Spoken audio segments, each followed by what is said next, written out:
Oh, cool. Shiny new models. Hi. Hello, under construction, and hello, every other weirdo out there. Yeah, it's Nellie, the voice of disorder.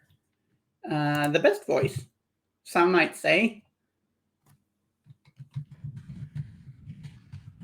Yeah,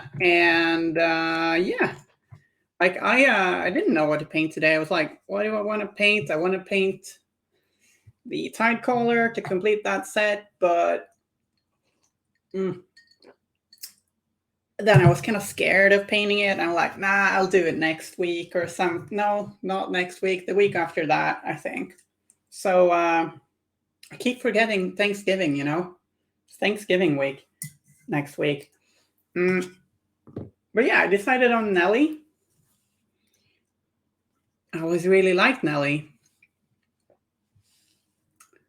Newest member of the Francis Kitchener book club. Yeah, exactly. She's I really like both of her sculpts.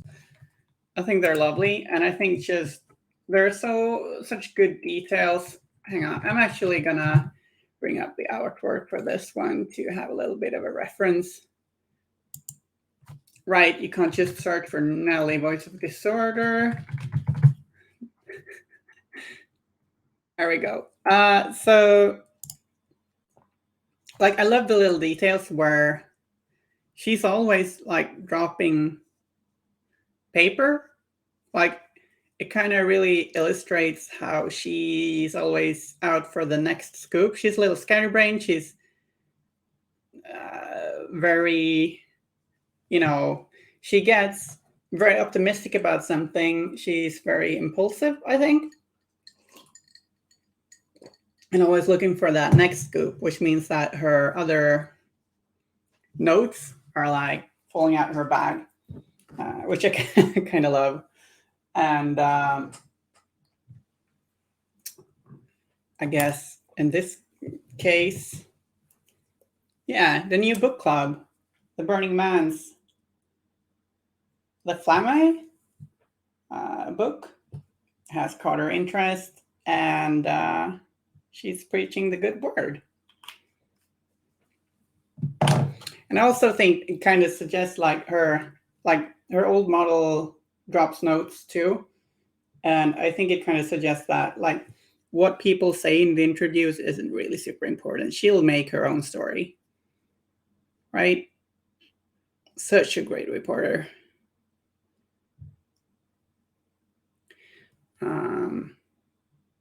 Hi, McBluff. Yet another club added to the list. Yeah. I'm going to start off by base coating her skin in Reaper Rosy Shadow.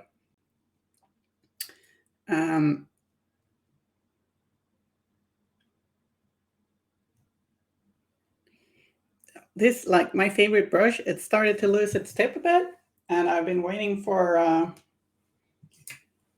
new brushes to come up in the mail, but it seems like they're kind of lost somewhere or just taking a little break.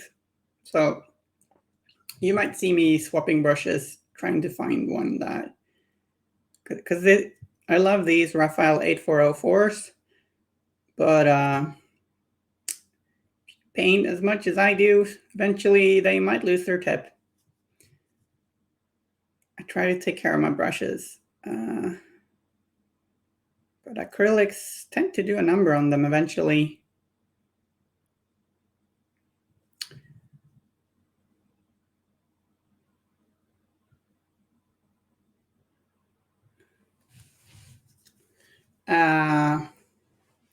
Yeah.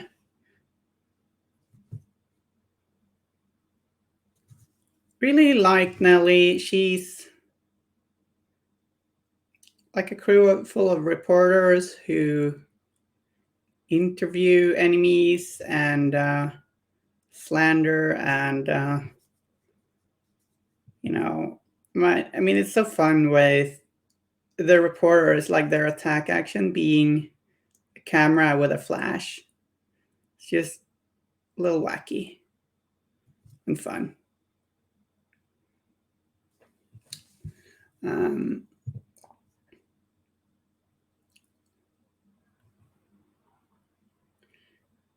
So this is actually my own miniature. Me and a friend bought the box with Jackdaw and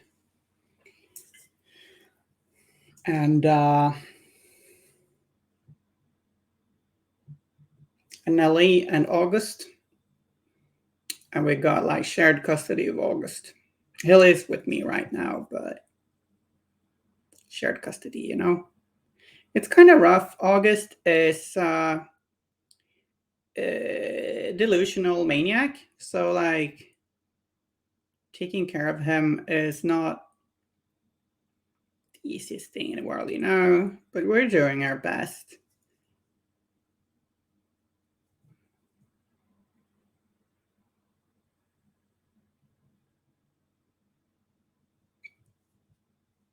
Feel that way about Dorian Crow. Yeah, Dorian Crow is a pretty funny guy. Yeah, shared custody.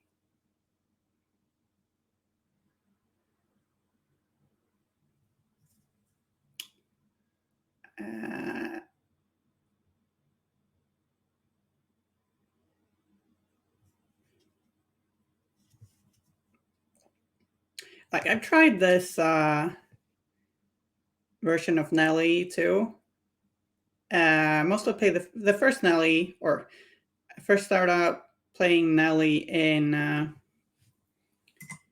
second edition. I think I just played her for like 10 games or so, but I had a lot of fun. It's like enough faction for me. And in third, I think I've tried Nellie once and Nellie Voice of Disorder once. And Voice of Disorder, she can be pretty mean. So I guess we'll paint her with stockings. And how I do that is to, like, I mix the skin color with some black and a little bit of brown. And just painting it that color, because semi-transparent stockings, you want a little bit of mix between the two, skin color and the colors of the stockings, of course.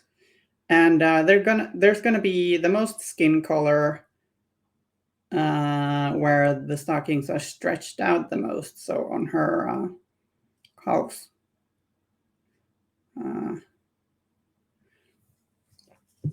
His action names and triggers make me smile. Yeah, what's it got? It's got boring conversation, but I don't recall his own like unique action names. I know they're pretty funny, but I don't recall off the top of my head. Hey, where'd that brush go? There. Carl's level of interest and percent of purple clothing have an inversely proportional relationship.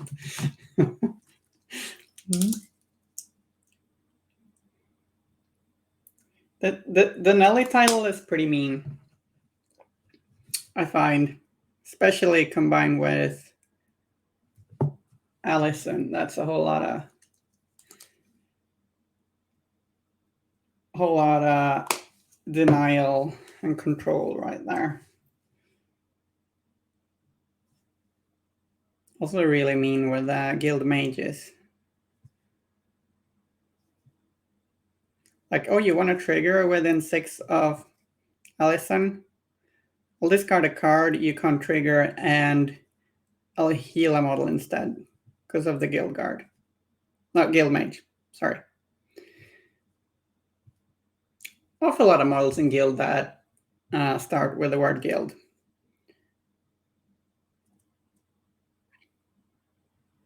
So I washed her skin with some flesh wash. I think maybe part of the skin hadn't dried it entirely, completely. Oops, being too quick here. Cigarette holder has fuzzy company lie down and nap. Yeah. Taking naps whilst in a combat zone. Yeah, he must be pretty sleepy. So I'll highlight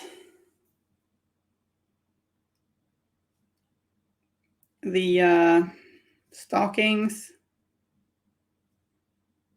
with a little bit more of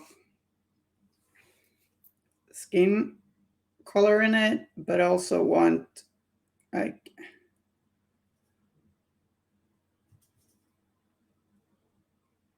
the highlight's going to be where the leg is the thickest, but also kind of balancing that a little bit with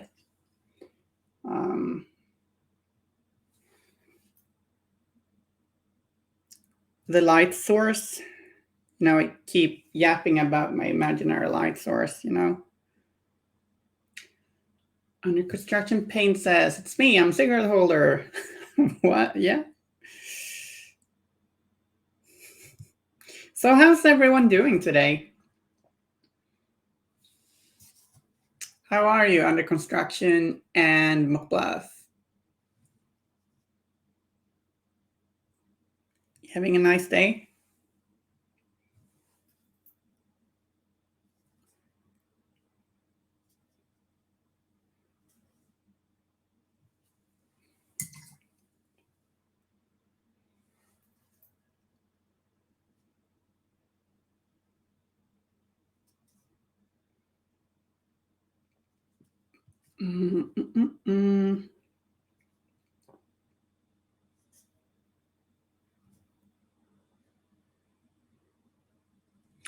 Just pulling the colors a little back and forth, trying to find a balance. Doing all right? How are you? Muckbluff's doing good under construction paints. Not having a good day. Uh, I'm glad we can help you with your shitty day. I'm doing pretty good. A little stressed with work, but it's my own fault. Mostly. Uh, it's pretty fun work, so it's all right. It's nice to have some relaxing streaming. Painting our favorite uh, corrupt reporter.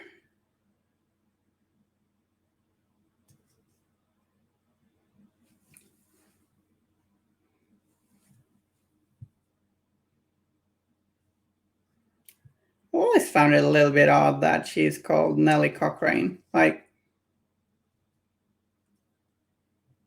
and then she's super corrupt. It's like, it's not a very kind reference to Nellie Bly / Cochrane. But hey, Alpha tends to put a dark twist in everything.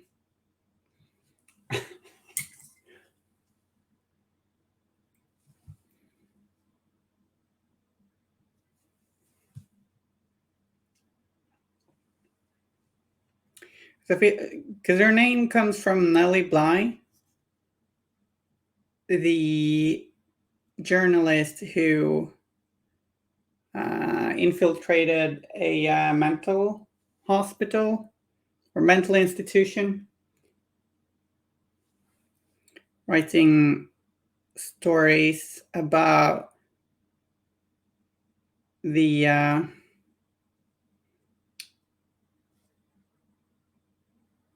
truth about living in those mental institutions. And her stories brought about a whole lot of changes to them.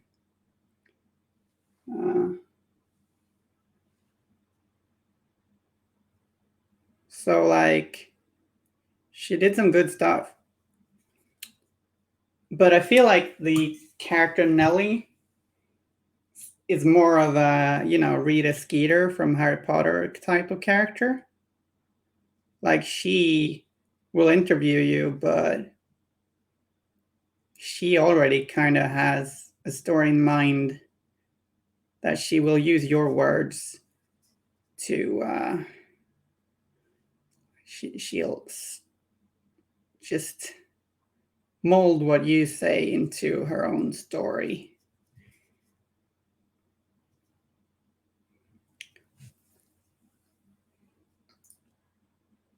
Putting 252 rivets in a mole track. I can see that your hand hurts a bit, yeah. Damn those rivets. Some models have a lot of rivets and stuff to paint. There are some certain space nuns with about 40 rivets per model. It's a little much, But Nellie, she doesn't have any rivets, other than maybe a riveting story to tell.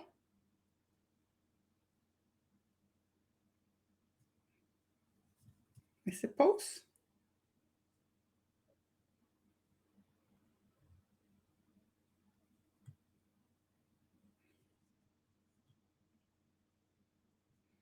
And she is very excited to tell it to you. You can see that in this quote, for sure. Yeah, I'm glad I could provide some interesting little historical facts. She actually also, Nellie Bly had, like she kind of founded that whole woman infiltrating, like white respectable women infiltrating a scary environment to write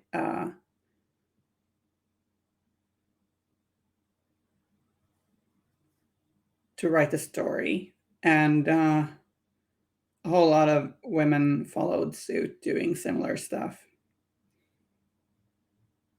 She also traveled the world. She had a competition where she traveled around the world.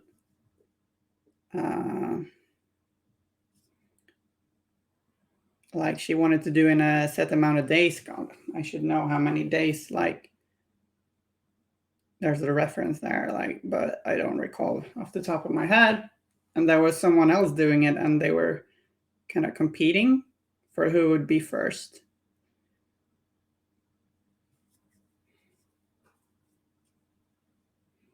His stories probably were riveting. Now they're probably horrifying. Yeah, you might be right.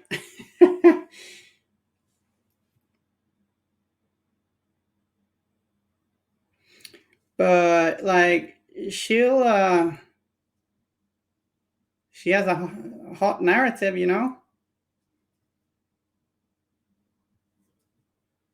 and she's almost burning up with enthusiasm. Around the World in 80 Days. Thank you. Yes, she was certainly. But I just had a brain fart where I was like, how many days was it? Yeah. Yes, that was what she was doing. And then suddenly someone was like, hey, I'm going to race you for it. But I don't recall who it was.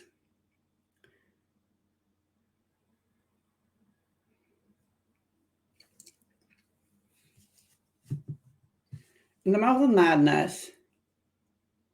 No, I have not. Maybe I should look out for that one. Maybe I should watch it. Actually, in American Horror Story Season 2, if anyone's watched that, you have a character based on Nellie Bly. Amidst all that craziness they have going on in that season with like aliens, mad scientists, and serial killer, and was it werewolves? Like, I'm not a huge fan of American Horror Story, but season 2 was like kind of charming in that they just crammed everything in there and kind of sort of made it work.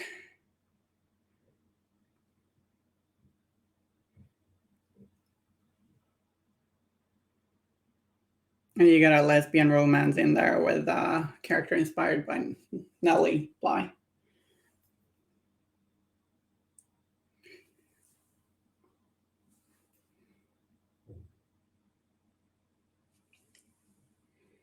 Nazi doctors, like the devil, yeah, so much.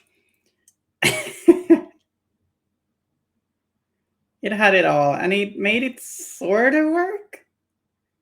It's quite charming. It's a very good, like, Halloweeny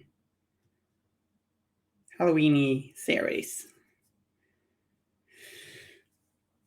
Yeah.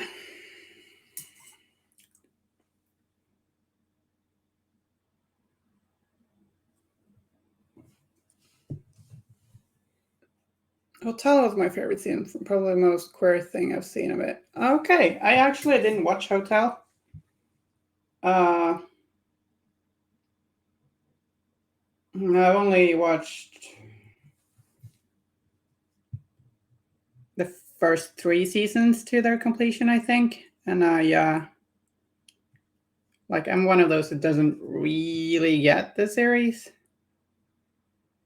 Strange. It's a strange one.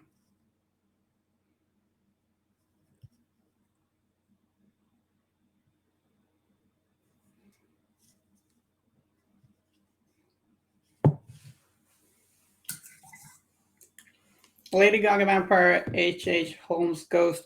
What's H.H. Holmes? That sounds familiar, but a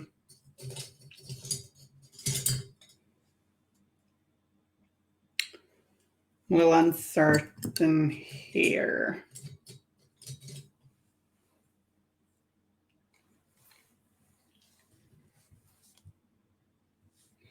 So I'm gonna re-highlight or re-paint the face with Rosy Shadow from Reaper, leaving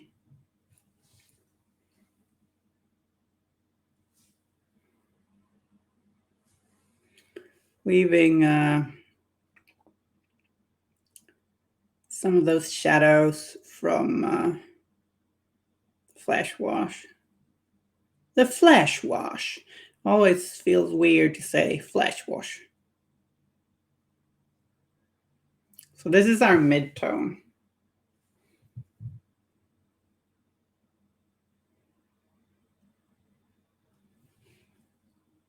Prolific, rich American weirdo built a hotel for the World's Fair and turned it into a Scooby-Doo mansion that he killed a lot of people in. You know, that's, if you gotta, yeah, I don't know what to say. Like, serial killers are obviously horrible, but it's of course pretty exciting, like in hindsight, with some of that stuff. Trap-filled murder hotel. Yeah. I mean, it's creative, right? Gotta give him that.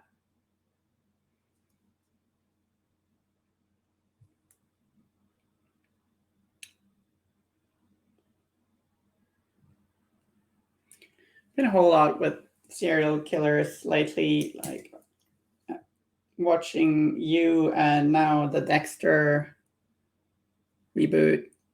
Or not reboot, you know, continuation. Is continuation even a word? Yeah, maybe.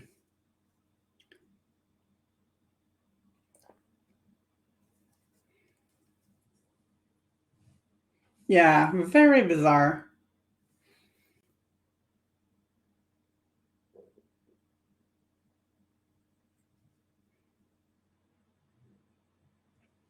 Having seen 2 of the Dexter New Blood episodes, I think they've been really good. So a long time fan of the series.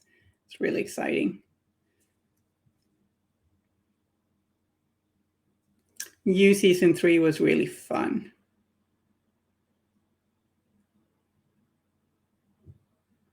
It's not the best, probably, but really fun.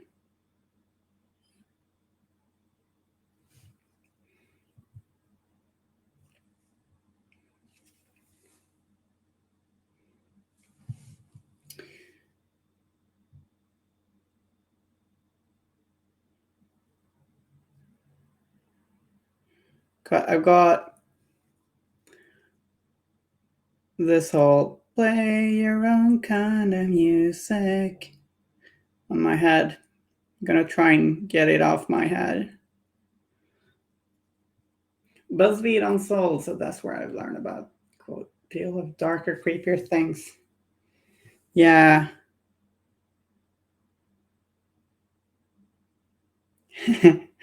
So Nellie brought us into serial killers, huh? Well, they make for great news, don't they? So,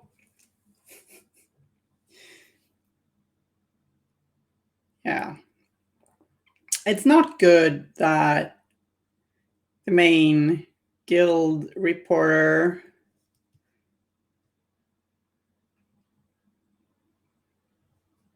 who is like very responsible for guild propaganda has got the flamme in her hands. That's not a good thing, right? Okay, so Reaper Rosie Shadow, and then we're now gonna use Reaper Rosie Skin. I'm just gonna drink a little bit of inspiring iced coffee. Nellie feels like someone who'd drink a lot of coffee too, right?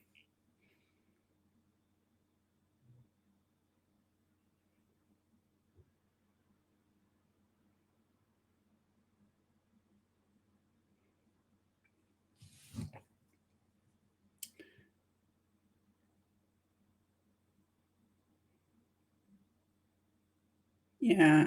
And I guess Nellie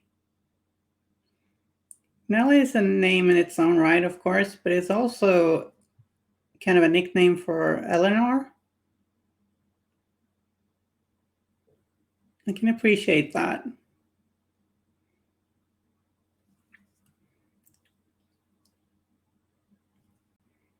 So that is my name. It's nice that she's, working for the good guys, the guild. Thanks for the follow, KXPX. I tried to paint her nose there and just botched it. Oops.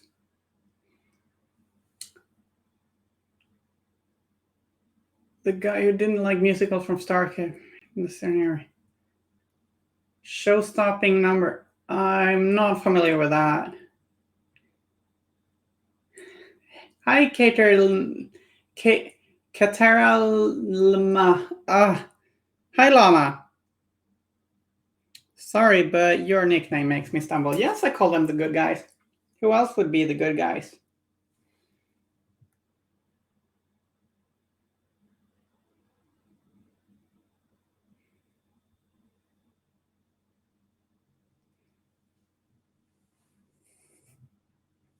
Why I call them the good guys? Well, you know, you gotta follow the law and stuff.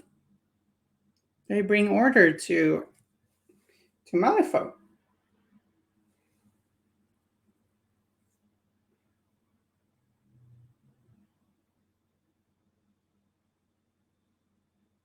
You do realize I'm joking, right?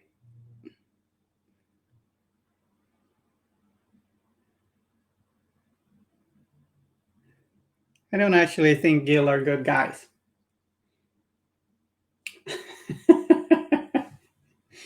Just like saying it's like a common joke with Guild. Like, oh, you're playing Guild. Yeah, tend to like playing the good guys. It's a pretty common joke. At least over here.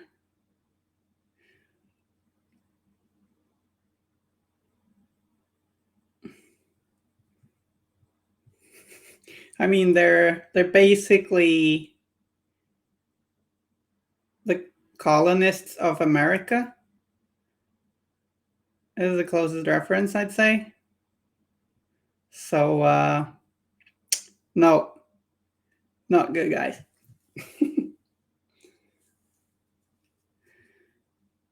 Christopher Columbus. It was not a good guy.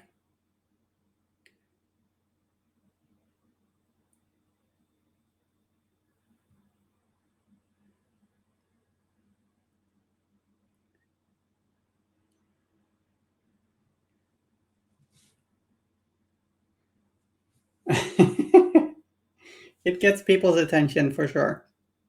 Like personally, if there's any faction you can kind of emphasize with, empathize. God damn it, language words. Like in a way, Neverborn, because they're the indigenous people, and the Bayou, like gremlins, are indigenous. But yeah, there are a lot of atrocities that the Neverborn commit. Uh, like, I guess you can argue that it's fine because they're just defending their own land. Sure. Well, Malifaux isn't really so black and white. I think, like, in my mind,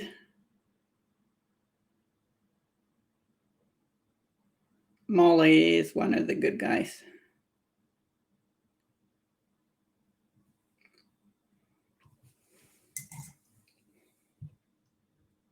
She's just really nice.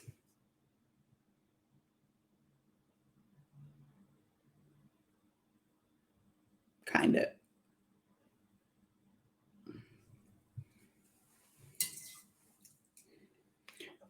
The most honorable and wholesome of the guild masters. Lucius. Yeah, well, he wouldn't break the law, right?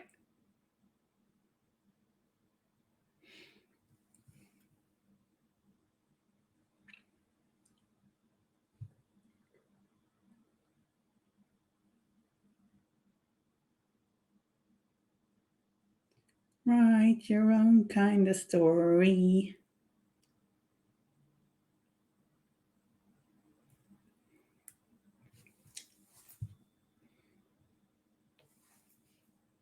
Lucius is very popular in Sweden, it turns out. Had a little kind of almost poll post about it in the Swedish group, and it's one of the most popular masters. Good guys are on the rise.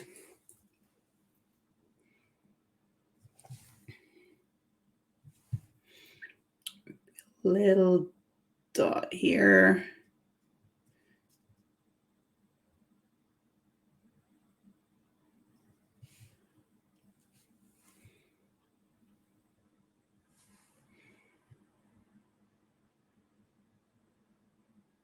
It's easy to sympathize with the union too, I guess. Although there's a whole lot of corruption there, of course. But Ironside, she cares. She gets things done. Yeah. I mean, Molly, she also knits, It's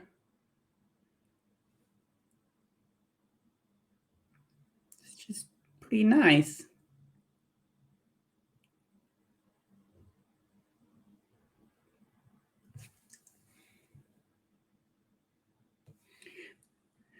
Playing bad guys in games is often fun.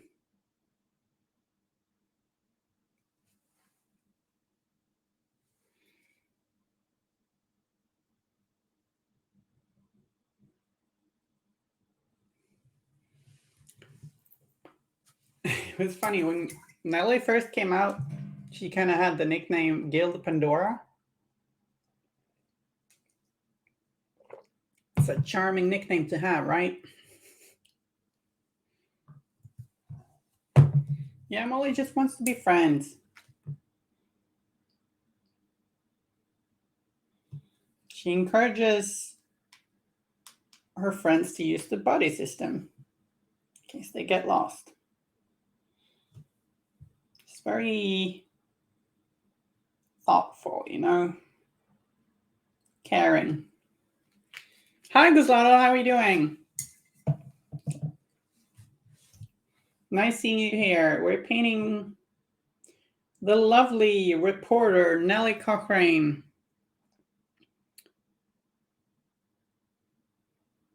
The voice of reason.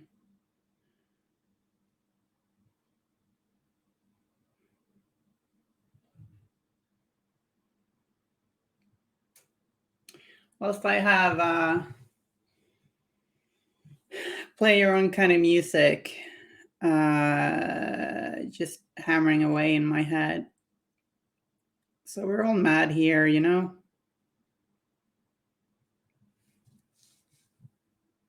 Prepping promo video to promote the Malfi events at LVO. Nice! When is the LVO?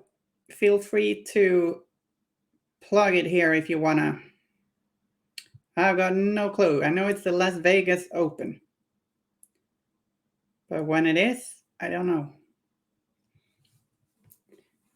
Inspire her empathy. Yeah.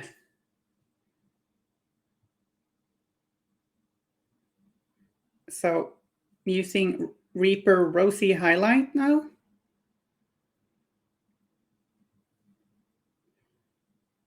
To highlight the skin.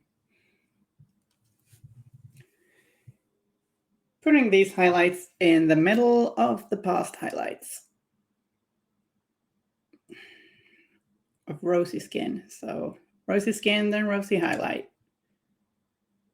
We always want to leave some of that previous highlight showing. Or actually most of it.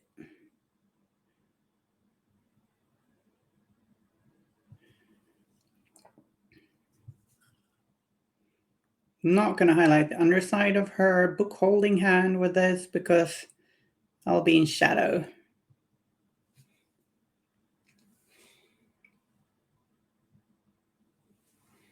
January 28 to 30 is LVO, the Las Vegas Open. Nice. I wish I could go there.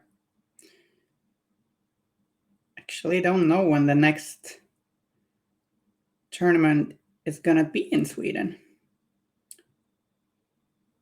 I'm thinking I'll probably organize one on Easter, but that's some time off. Used to organize Malifaux at GothCon, which sounds like a convention for goths, but it's actually just a games convention in Gothenburg. That has confused a fair amount of people. So, like, I've organized Malifaux there something like a handful of times.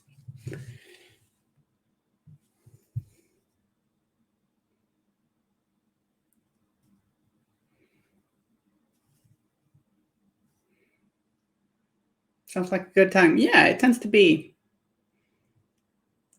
Often we have a little bit of a trouble getting, like, there's Warhammer and stuff there too, and some people just want to play a whole lot of board games. So the Malifaux tournament tends to not be good.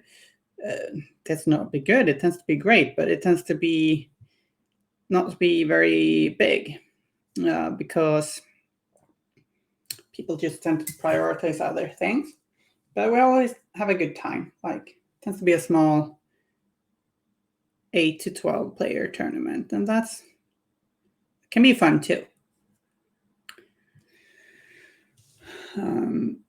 Maybe we'll have more this time.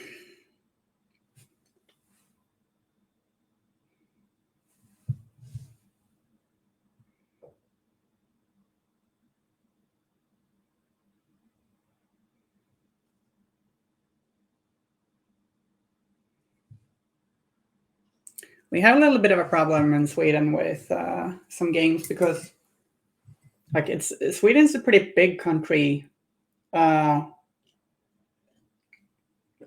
when it comes to geography, but we're only 10 million people. So compared to, say, Britain, which is much smaller in size, but has a whole lot more people. They have Easter time going to events and getting a lot of people on their events. Places in Sweden where nobody lives, yes. The north is, or actually like the upper half, is very sparsely populated. People live there in places, but like there are huge stretches of woodland.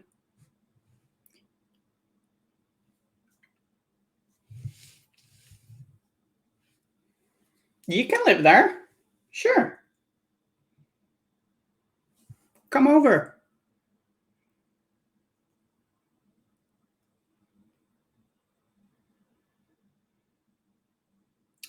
It's not always easy to find a job in Sweden, though, I'll warn you.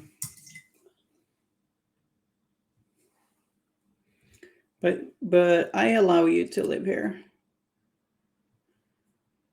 Okay, so I'll do a little highlight of white, I'm thinking.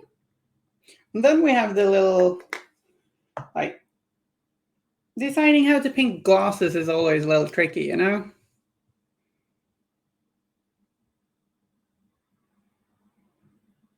But I'll put a tiny little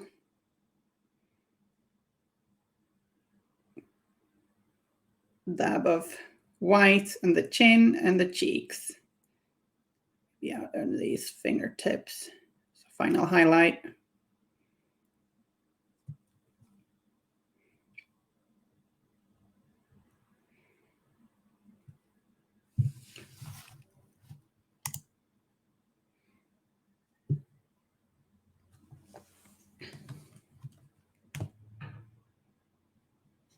Yeah, like it's not huge compared to a lot of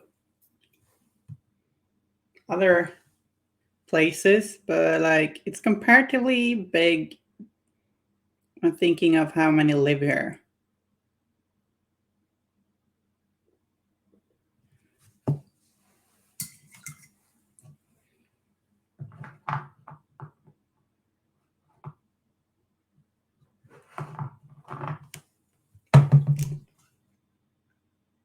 For a 10 million country, it's pretty large.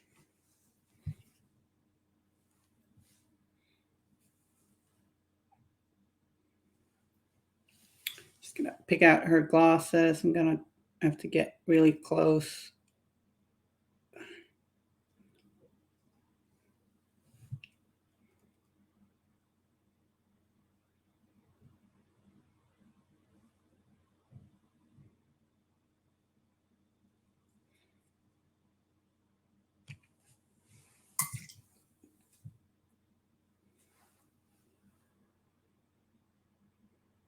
Certainly smaller in Texas, yeah. That's nice. Yeah. Yeah, we last tournament I went to, we drove about 3 hours too. It's well worth the drive. A good little road trip is always fun.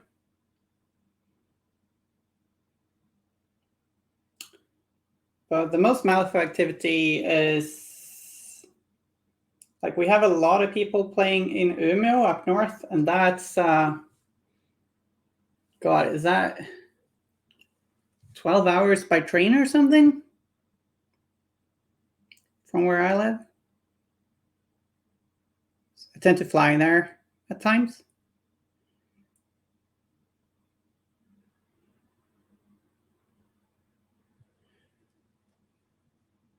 Yeah, road trips are fun.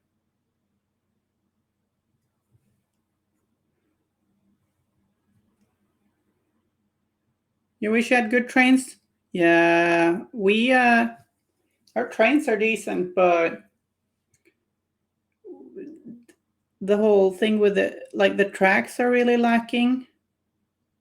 We often trains stand still because they have to wait for other trains to pass. Like it can be really frustrating going by train in Sweden.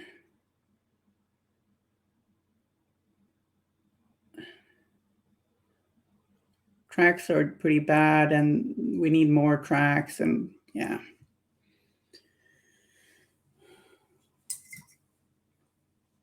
water that's clean we do have. I'm sorry to hear you don't. Yeah, I always found it weird where you go abroad and they're like, you shouldn't drink the tap water. I'm like, what? Okay. So I painted the ice kind of like a warm gray. The glasses. I'm gonna highlight them a little bit with white later, but it's still kind of wet. So let's paint her hair.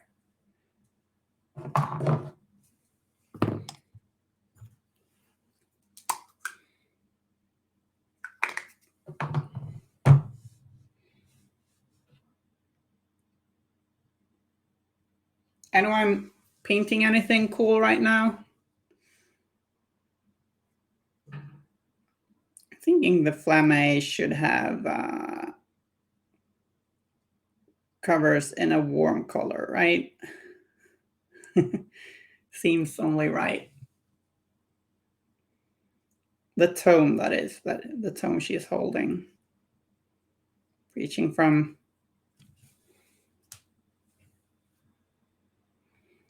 Imagine she's like, hey guys, this book is really awesome. It's just hot off the presses, and it's about this fiery guy who's really charismatic. Also has a lot of cool pictures in it.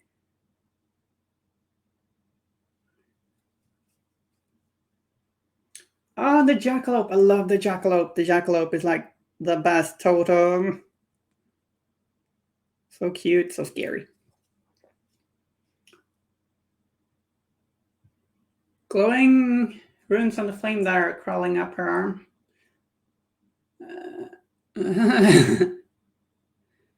There's no flame crawling up her arm, though. You want me to paint that too? Seems a little rough.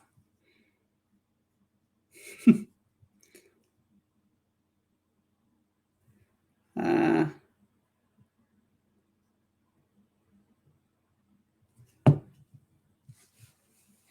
I'll. Sorry. Yeah. I thought it was spelled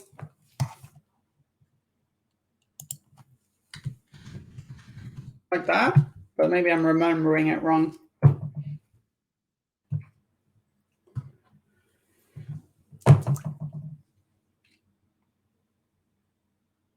Nice. I always love Marcus.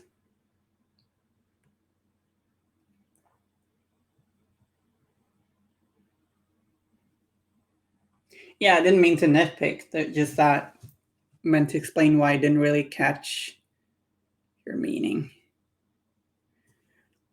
So I painted the hair in Rhinox hide from Citadel, and I'm now base coating the her jacket coat with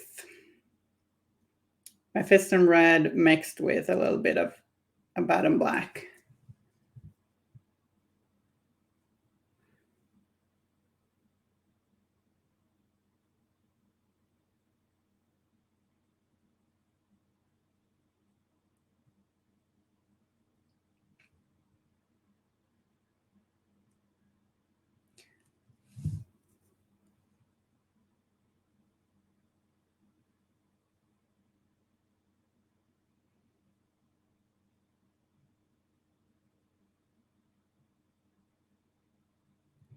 And I'm taking care to leave some Abaddon black in the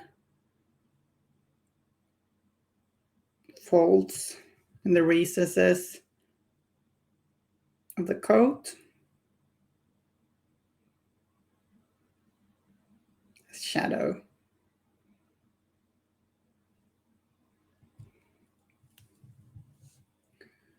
When did the guild turn red? I remember the old stories having them like navy blue coats, but everyone paints them red things around nowadays. They always had burgundy as their thematic color. Like the first edition had faction decks, which were burgundy, and the crew boxes had some burgundy on them. So burgundy has always kind of been their faction color. And I just like them red. Red is also a like red and black are typically politically fascist colors, and I think that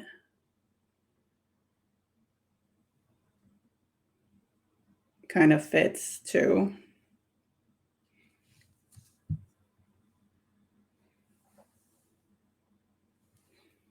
So if you look at the old crew boxes, they were burgundy. Well, and black. They were mostly black, the old crew boxes, but black and a faction color. Popular among anarchists and partisans, sure. They're just really good looking colors. Like, and I just like Guild in red.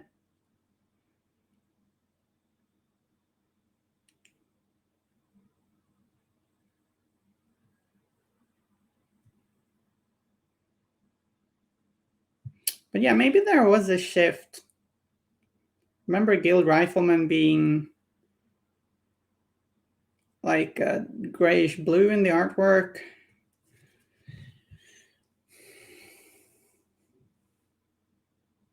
But then gilled in the other side are black and red. You can, of course, just paint them whichever color you want. To me, it really fits too with the whole flamme thing, I guess.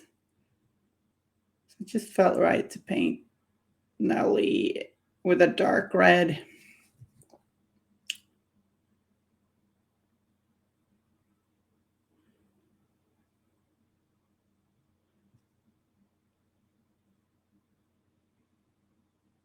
But I never feel like you should feel forced to paint your models in a certain color. Just go crazy. So some really good looking black and yellow Hoffman bots. Don't recall who painted them. That was awesome. I love black and yellow as color scheme tends to look amazing, in my opinion.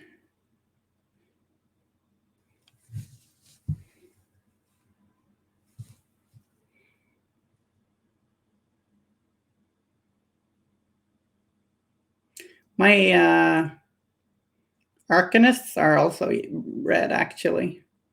Just have a colder red. Or I guess most of them, like the Union stuff, have a lot of red. Rasputin and Cruz. Blue and gray.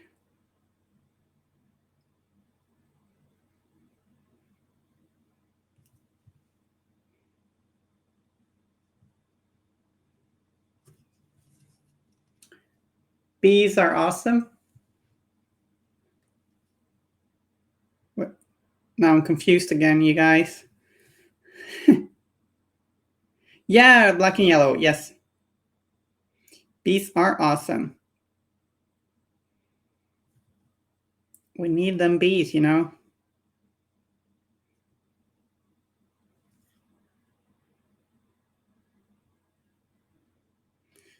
So I painted the flamme, the tome in the same colors.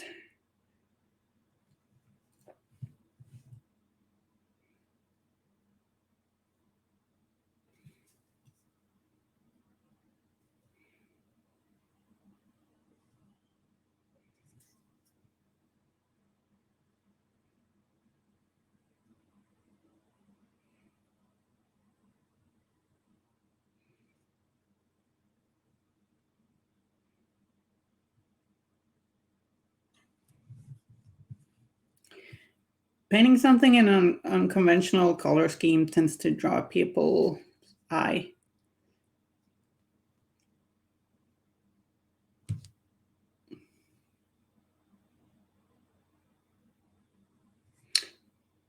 But I guess we're going for pretty conventional here.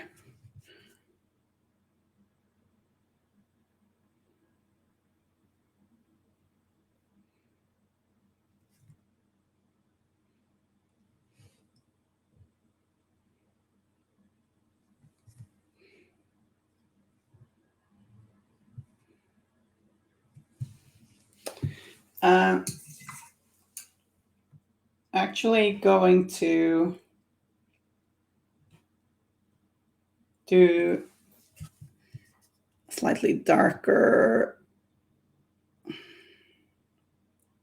shade. So painting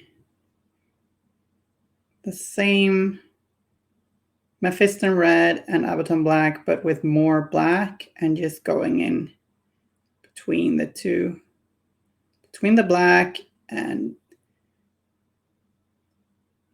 the previous layer of dark red.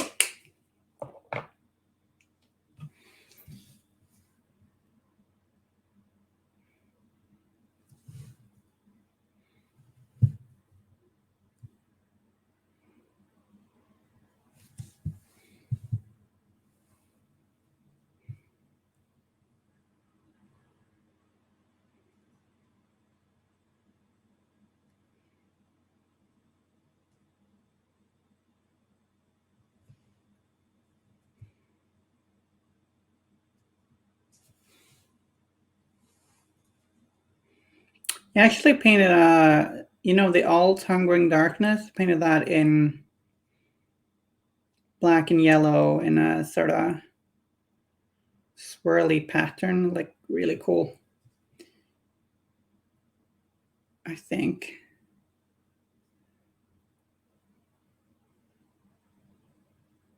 Black and yellow tends to be very striking.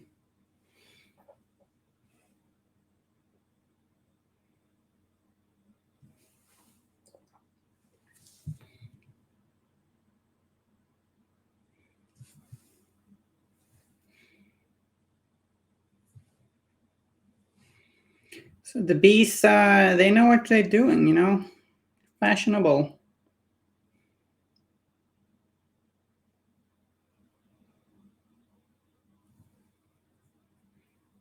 They are awesome. I agree.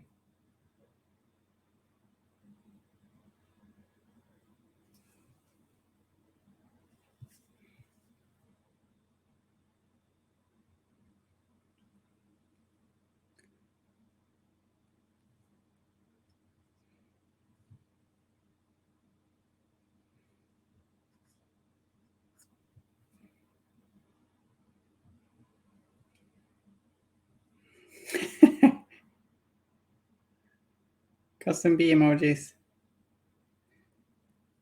Why settle for that? We want a bee version. Let's just paint Nexus as a bee, maybe? Give them wings. Ugh.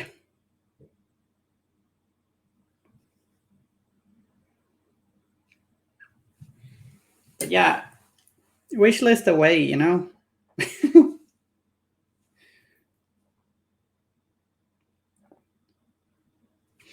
I wish listed. I made it clear that I really want murder sloths for Marcus. Bee Waldo, that'd be so cute. Hey, you know how cute Mario is in his bee costume? Waldo would be really cute in one too. Yeah, murder sloths. Hold them on some on a chip. Ooh, nice. Yeah, we need a murder sloth for sure.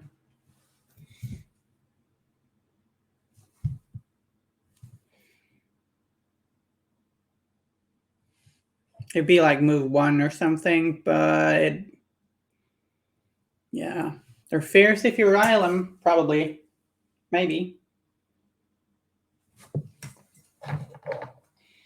My wet palette's getting a little crowded.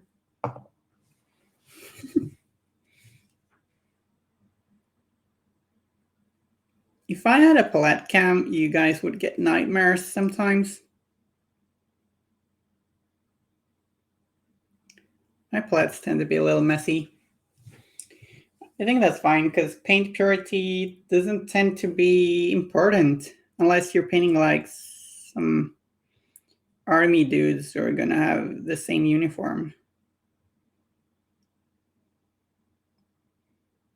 Radical opinion, maybe someone's just choking on their coffee now, but it's just the way I feel, Okay, so I'm highlighting with Mephiston Red.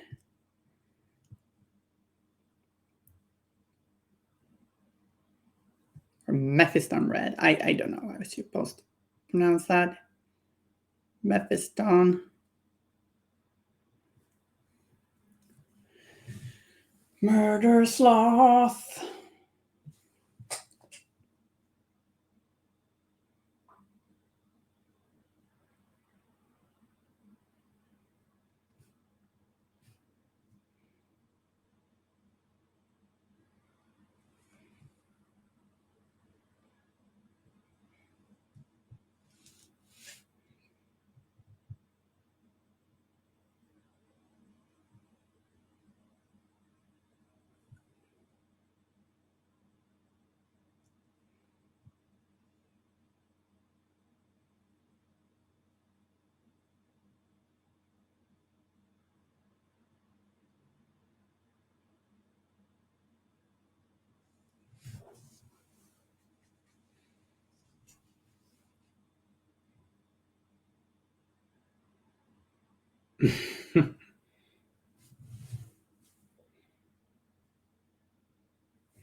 Yeah, I thought that story was really weird.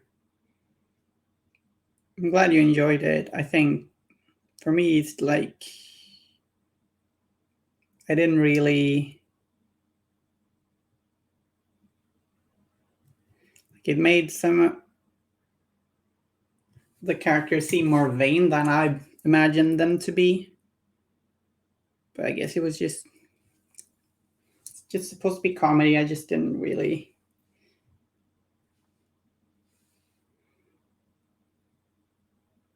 It's not one of my favorites. I like the concept of it. Like Guild Break Room, it's a brilliant concept. I don't know. It didn't really make sense to me the way some of the characters were portrayed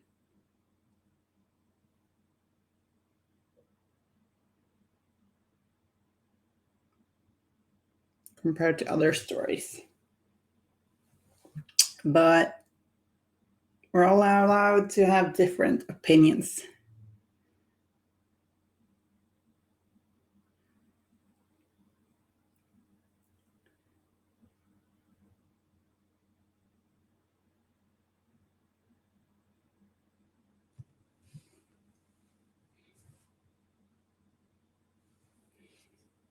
It's a little bit like with WandaVision, like I get what you're trying to do,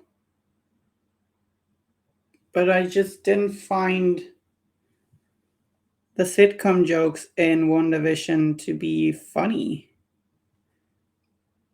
And it was kind of the same with that Guild Breakroom story. McMorning being dumb is always fun. I agree with you there. I think it was mostly the whole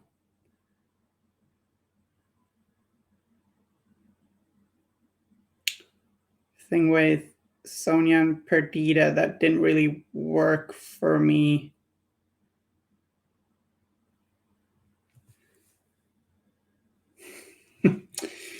But I'm glad others found it funny.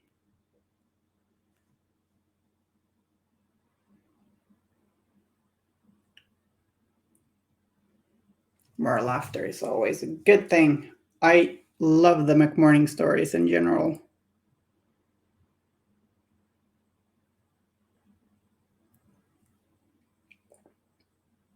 Like the one where McMorning's trying to, like Nicodem says, there are death marshals coming, and McMorning's like, yeah, I'll just kill them.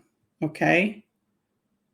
Like the death marshals are investigating some missing bodies from the morgue.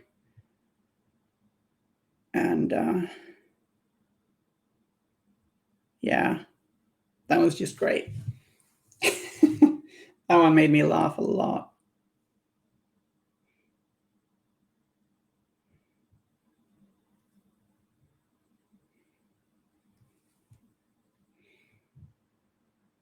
Morning is a favorite character of mine.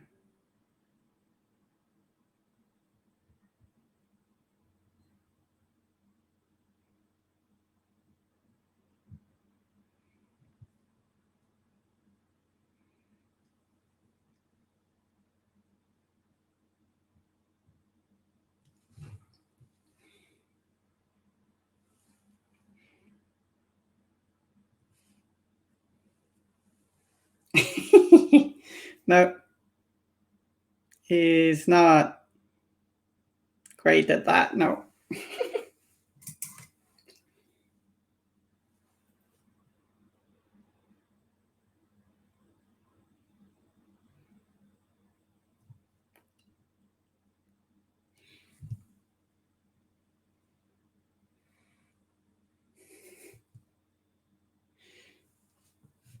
The head in the Gill Icebox, yeah.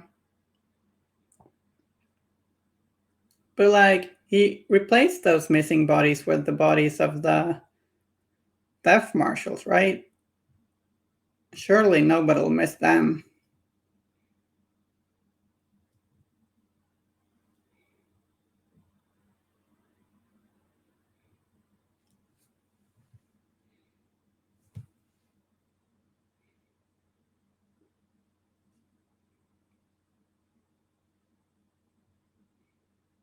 And then McMorning insanitary artwork is just amazing.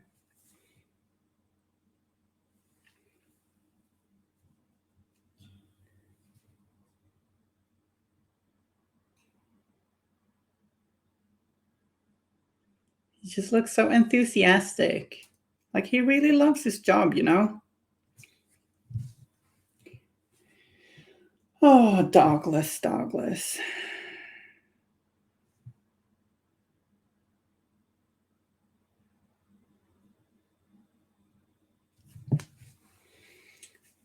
We should all be more like McMorning, you know?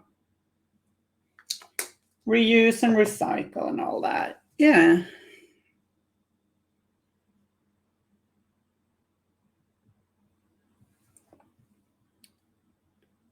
Something to strive to towards. Oops. Should just try and not just give you a close up of my hand. Hey, why are you out of focus, camera? There we go. I'm just working with building up those red highlights. Just find red to be a very satisfying paint, or color to paint, I should say.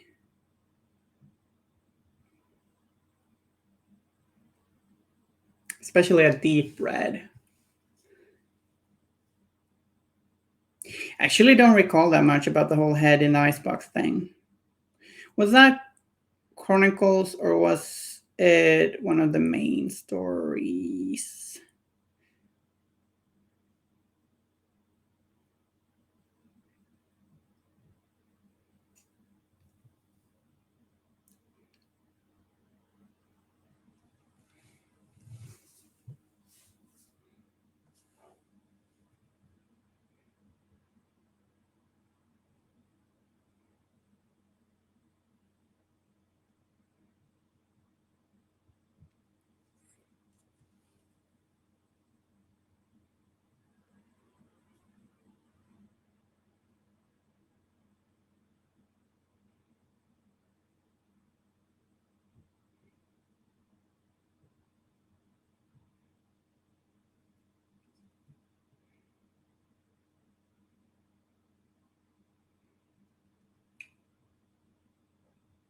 Broken Promises. Okay.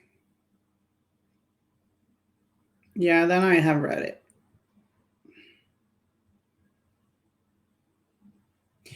I think my memory is just a little fuzzy.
Broken Promises was a great book.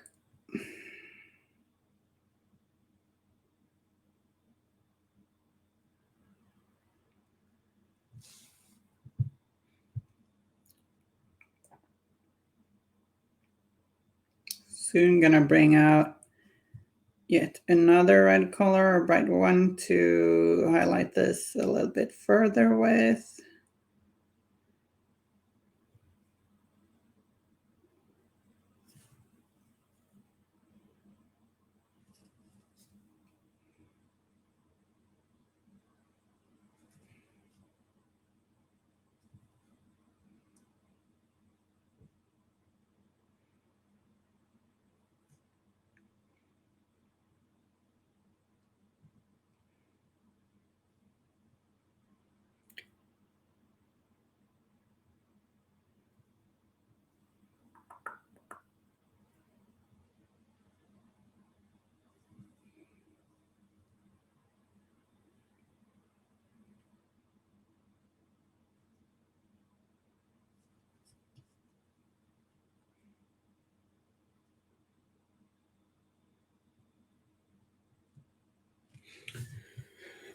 I always kind of had in my mind that Nellie was ginger, but I think maybe looking at it, I guess maybe she's supposed to be having like a warm brown hair, something.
Okay, so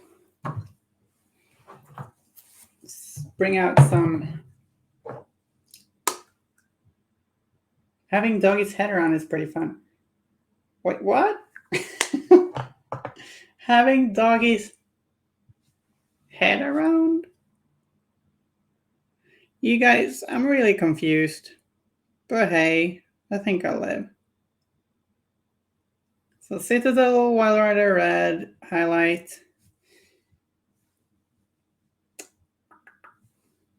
It's actually an orange, I'd say. More than a red. Just gonna do really thin.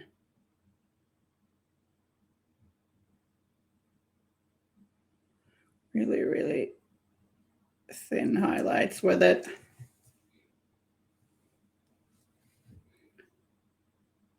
You have a McMorning head in your office?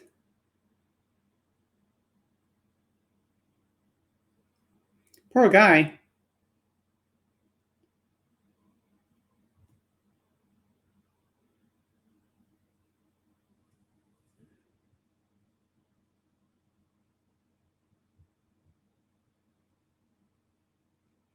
Doesn't he need his head?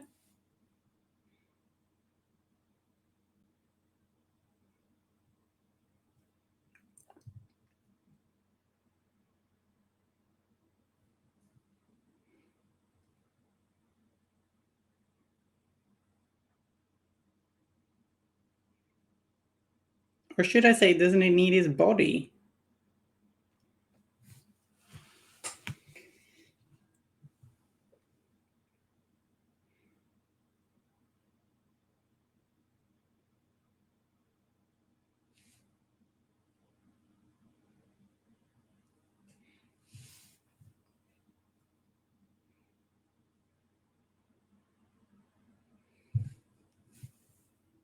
Only head I keep at my workplace is mine.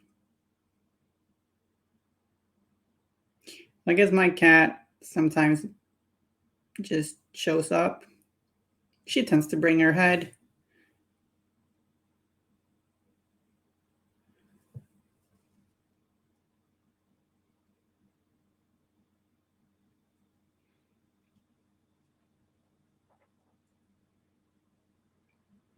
Working with some artistic interpretation.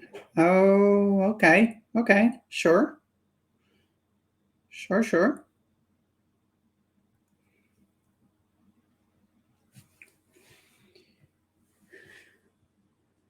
They say you should stop when you're ahead.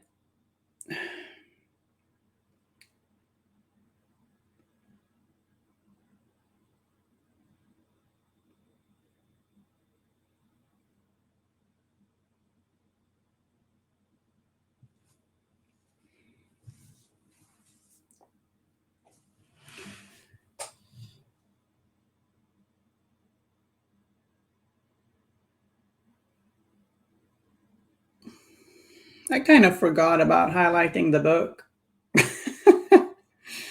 Oopsie. That's all right. We can just do that afterwards.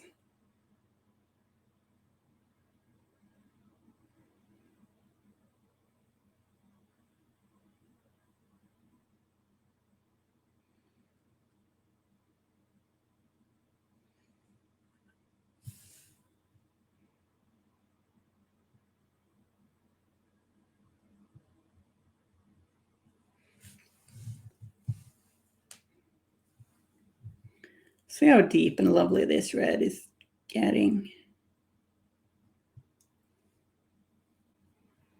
A room full of heads. Hey, I wonder if the police gonna show up at their doorstep.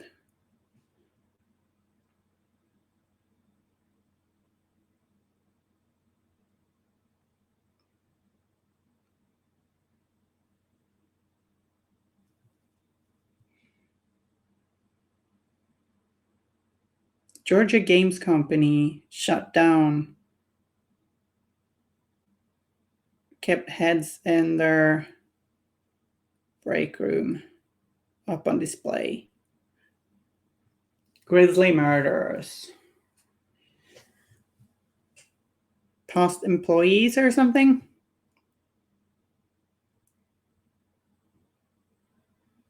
Not a whole room. Okay. Such a relief, Kim. Such a relief. I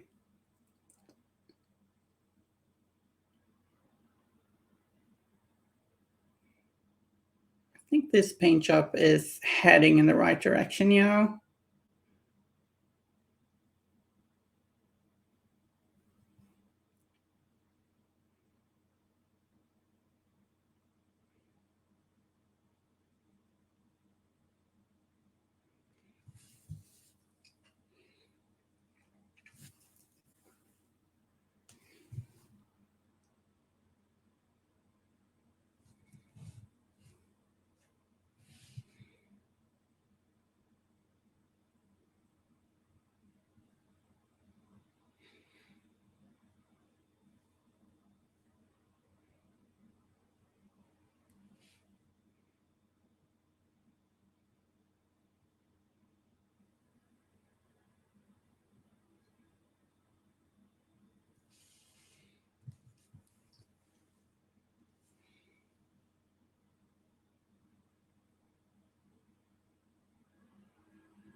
Yeah, I agree. It's quite suspicious, actually.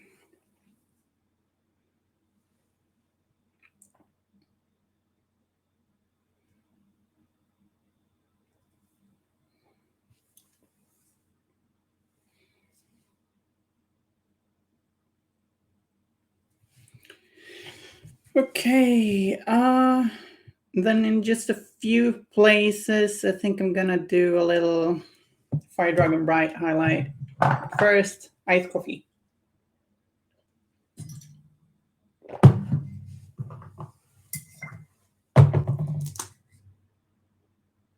Need some caffeine. Why you drink coffee with less caffeine? Because I get really strange if I had too much caffeine. Too much caffeine can, first of all, make me anxious, but also my brush control suffers from it. So that's not ideal, you know?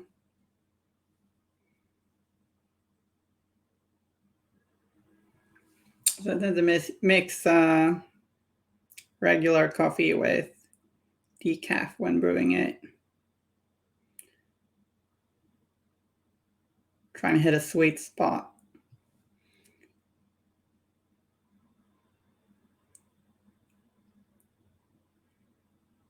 Caffeine actually has ties to anxiety. So if you're suffering from anxiety,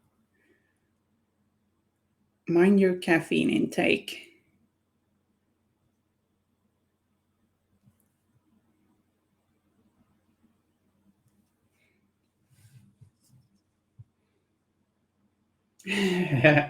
Related somewhat to McMorning. I just recalled Miranda is related to McMorning, sorta, right?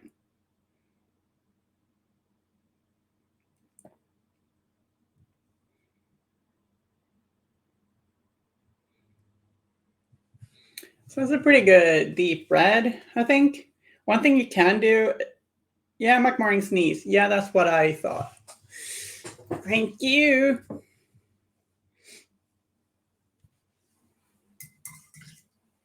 No, yeah, I thought. Yeah, I get it. Yeah, if you want to, you can actually experiment with using some green in the shadows of red or purple. Green as its contrasting color. I'd recommend using maybe Incubi Darkness if you're using Citadel paints. But we just did the black shadows here.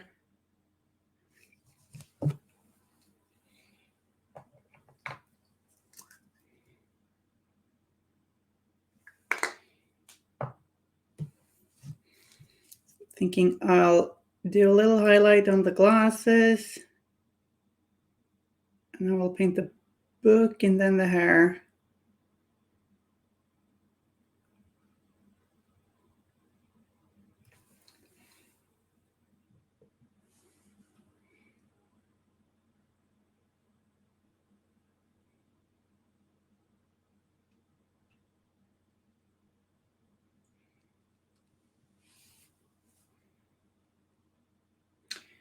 Carlotta, how much of Marcus Crew have you done so far? Yeah, please tell us. Personally, I've got Marcus, Miranda, Jackalope, and I've got a couple of Sabertooth Cerberus, and a Rattler, Kojo,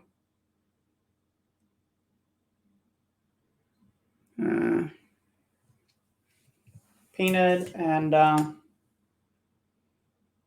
like a couple of beasts that are no longer available to him.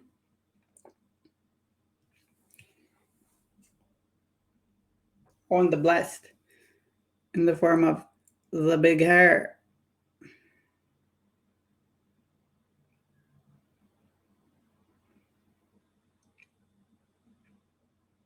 Those are the ones I have painted.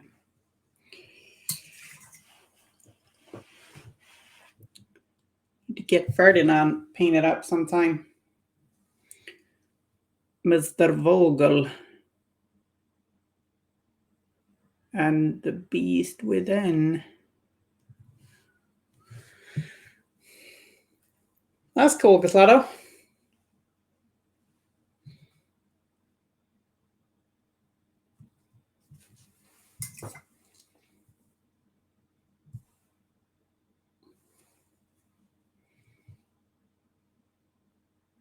Caslato, did you try Marcus Alpha yet? Yeah, McLuff. He's both me and Caslato are big Marcus fans.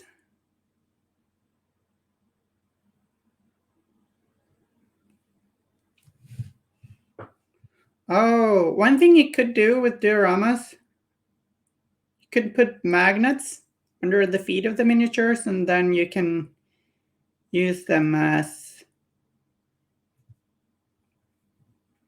game pieces too.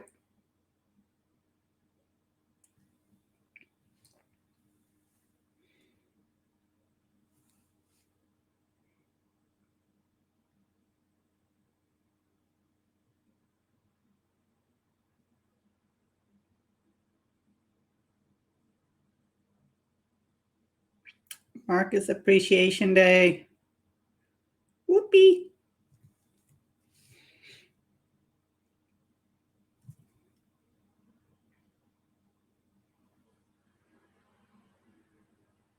There are some runes on the back of this book. I think they are runes.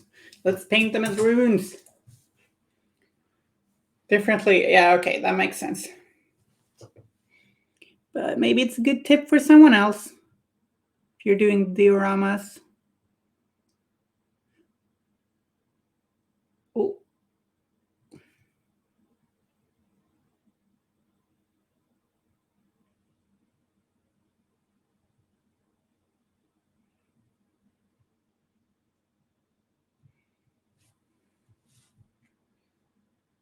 Nice. Yeah, Barkus is a pretty good nickname.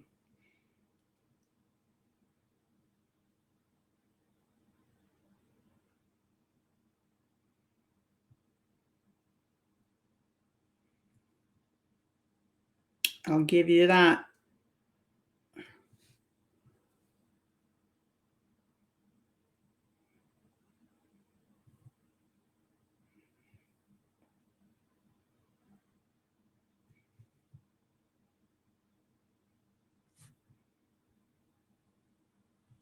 Looking forward to getting those Empyrean Eagles too. He really benefits from a strong 5-stone minion. His crew tends to become a little top heavy, I find. Like, not necessarily, but like a lot of his good picks are quite expensive. Yeah, they're really good eagles. Question. Empyrean Eagle, they got aerial attack. Do they fly and attack themselves? Or do you think they have a tiny, tiny friend who's a trained little raptor that they just call in as an aerial strike?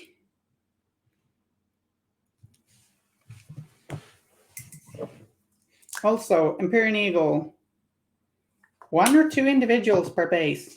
Very important question. Lots of friends, yeah. Summon the bird missile. I encourage everyone to name their beasts. And remember that a saber-toothed Cerberus is 3 individuals, not 1. So you need 3 names per base. Otherwise, you're being mean to them, you know?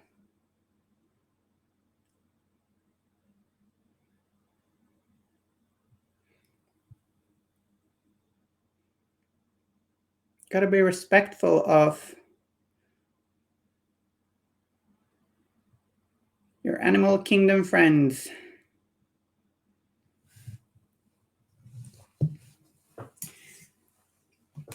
Summon the bird missile. We need a little bit yellow for the runes. Hey, come on. Oops. That's too much yellow. Oh no. Oh well.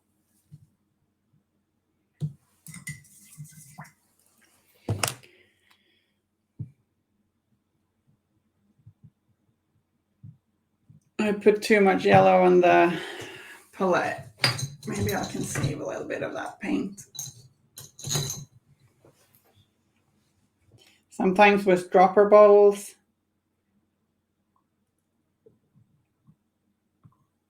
you get out a little bit too much.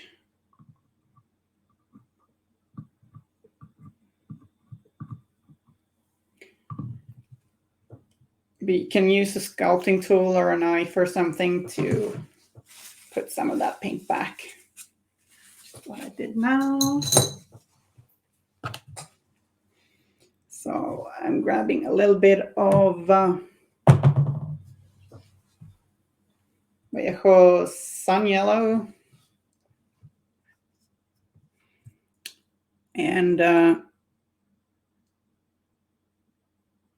further highlighting the glowing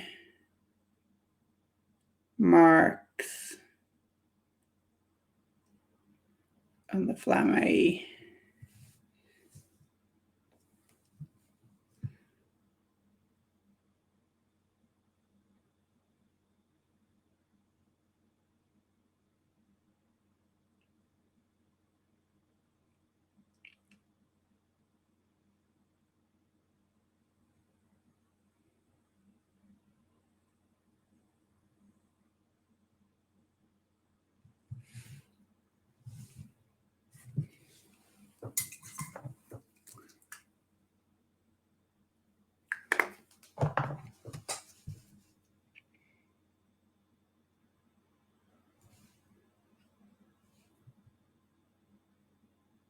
Use little white dots as a final highlight.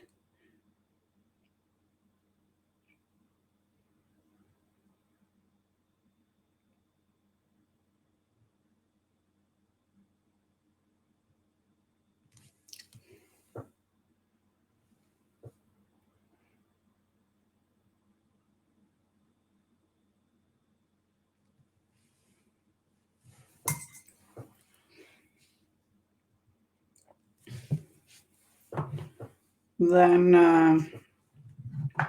let's grab some Mornfang brown.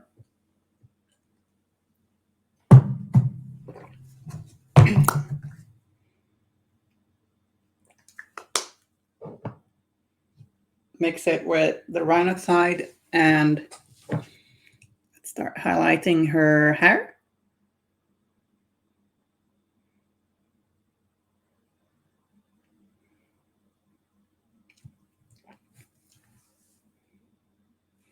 So this is gonna serve as a mid-tone of sorts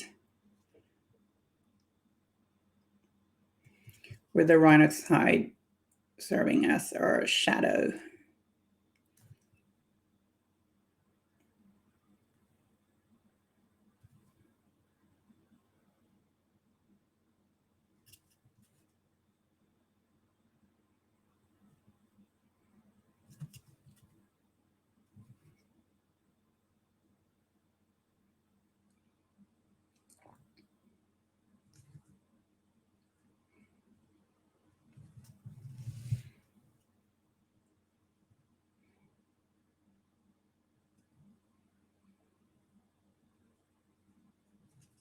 It's totally fine to just overbrush the hair here. And overbrushing is where you drag your brush across the texture and it will stick to the higher parts, but leave the deepest recesses free of paint. So it's kind of like dry brushing, but it's not dry.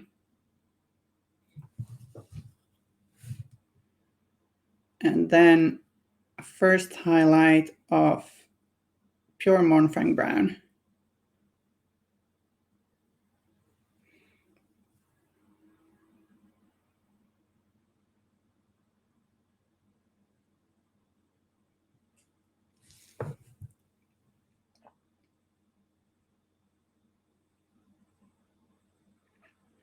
Leaving the darker browns in the recesses, and when we add brighter colors to this to highlight it further, we'll imagine like a sort of a halo,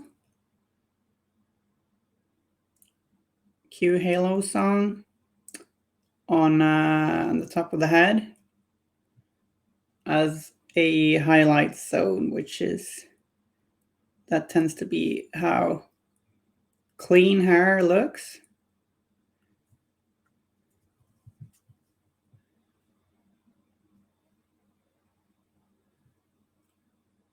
Her hair is kind of flowing a little bit in the wind though, so.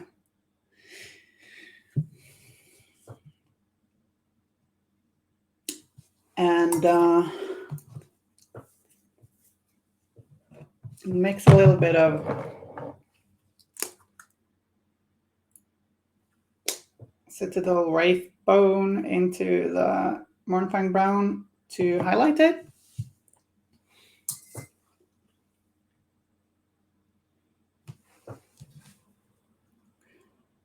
I like mixing in a warm off-white because that prevents the hair from, it prevents highlights from being too washed out, because just adding white can wash out some colors. The highlight get less and less saturated. And if you need to re-saturate an area you can just glaze it. Some thinned mid-tone paint to bring back some of that base color, to bring back some warmth.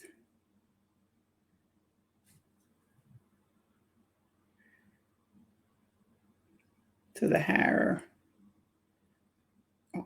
area that you're painting.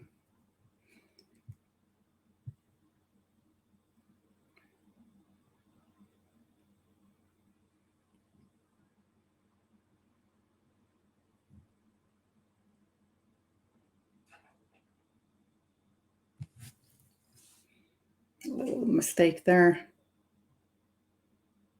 Filling in.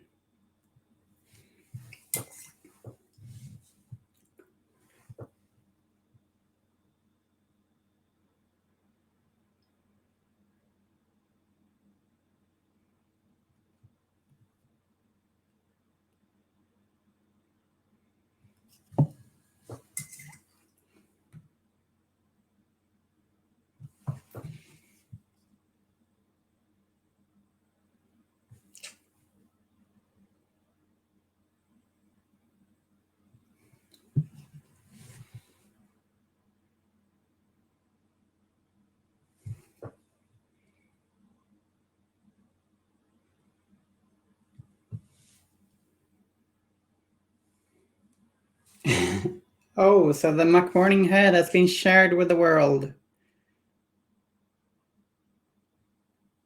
Will this mean the end for our beloved game as the police come knocking at the word office? We'll see. Well, it was a good run. Shame Kim couldn't help bragging about their trophies. You know,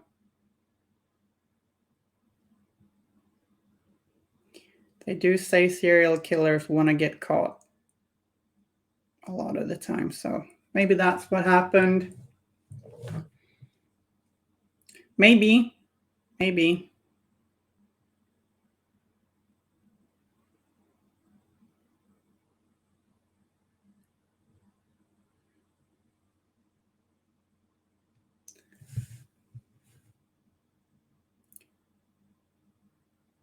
Trying to imagine this sort of oval-shaped halo from above.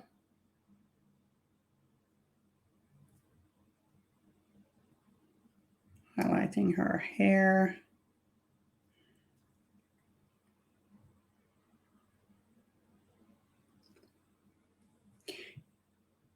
You shouldn't be too scared of highlighting the hair quite a lot,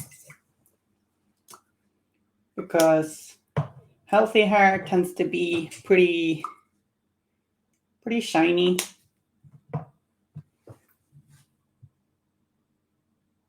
So maybe if you're painting like a zombie, you might want to go for more matted hair.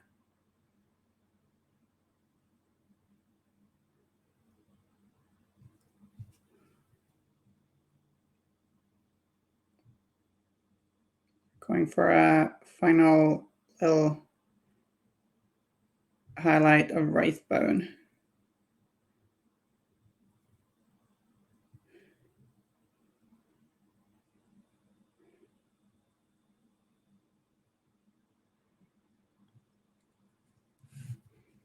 There we go.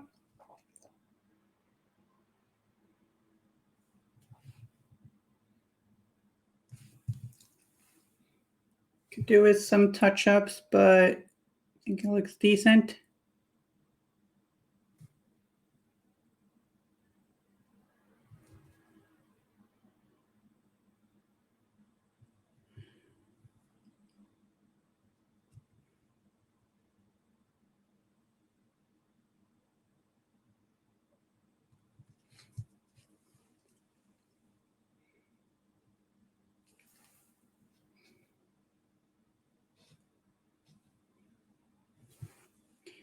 Gonna paint in a little contour here between the hair and the skin. Turn out a little thick. Just kind of want to mark them apart from each other, you know.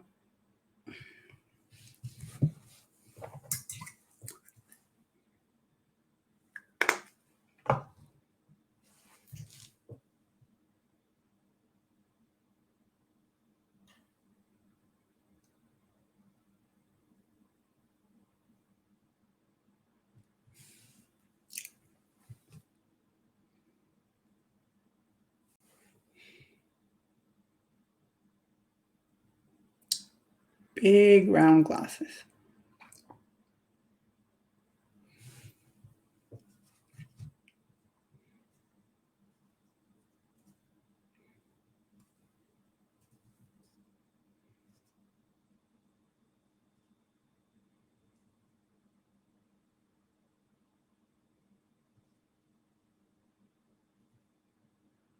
Okay, so let's base coat some paper.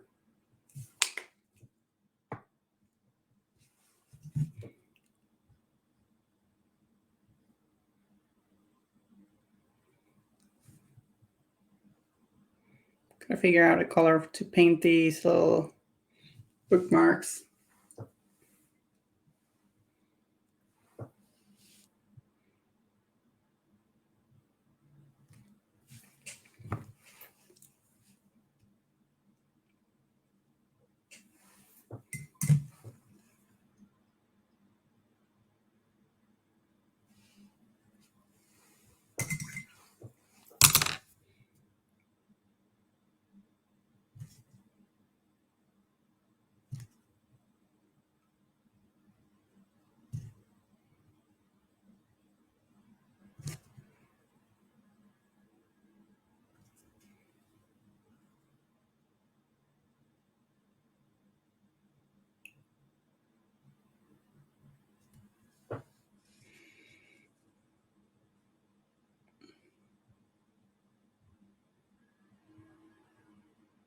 And the sheets of paper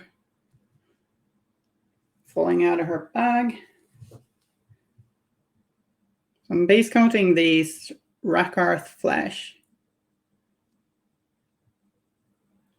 First one, you just hear the name, sounds a little sinister, but it's a good paint for like parchment and old paper, and we can just build it up as bright as we want it to be. So it's a very good paint. I also tend to use it for undead skin, and then like I tint it in different directions using washes and stuff like that.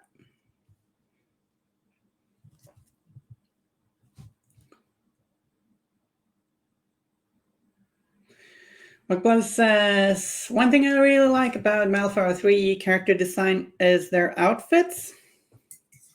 Even if they don't fall strictly within our historical timeline of clothing and it can be very disparate in style, everything feels like it fits within a shared universe, makes my character design heart happy. That's great. Yeah.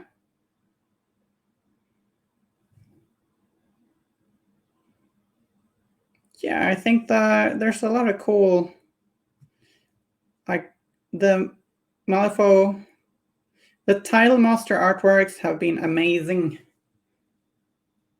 generally speaking, I think.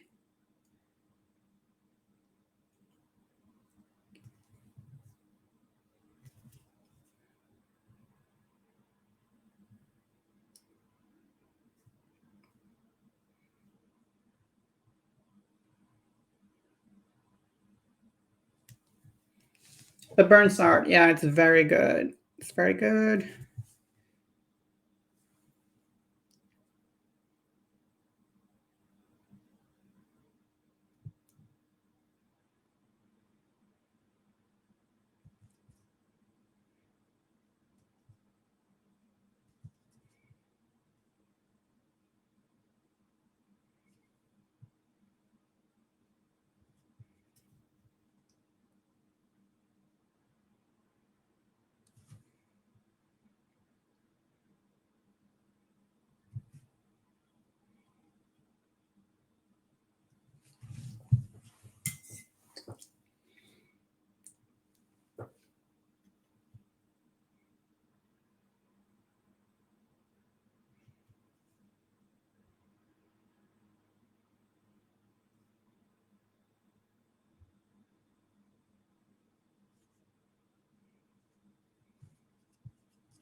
Do you have a favorite piece of artwork from the Malifaux Burns book?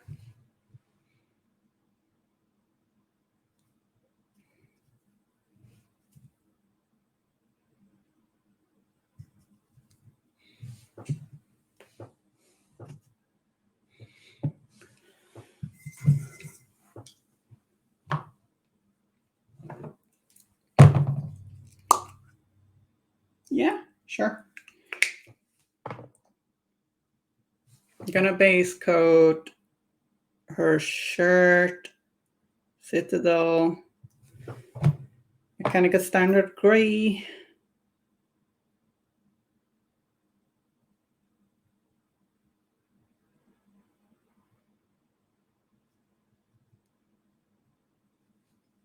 Everyone just looks so cool. Yeah, you don't have to pick one. For me, it's the McMorning one.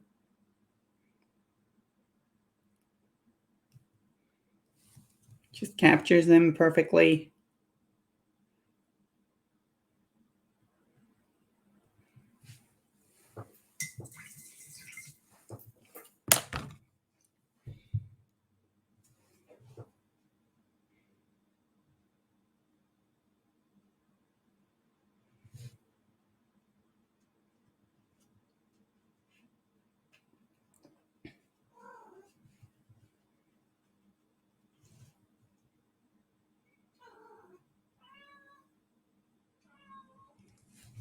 Hi, Kitty. You think I'm boring?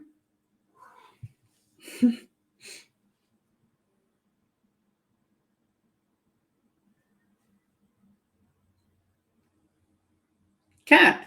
Yeah. She's a very talkative cat.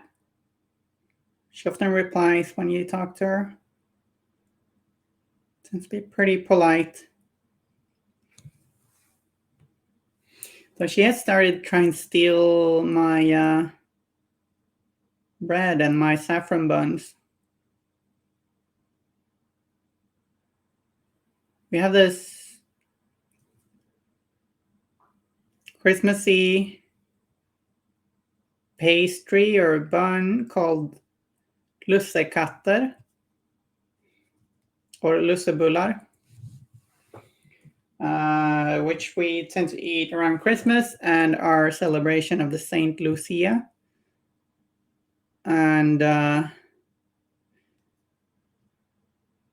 they're basically saffron buns, often with a couple of raisins in them. And I think they're just so good. but Setkin, my cat, seems to like them too. She tries to steal them. Kim loves Saint Lucia. Cool. Yeah, it's a pretty big thing in Sweden.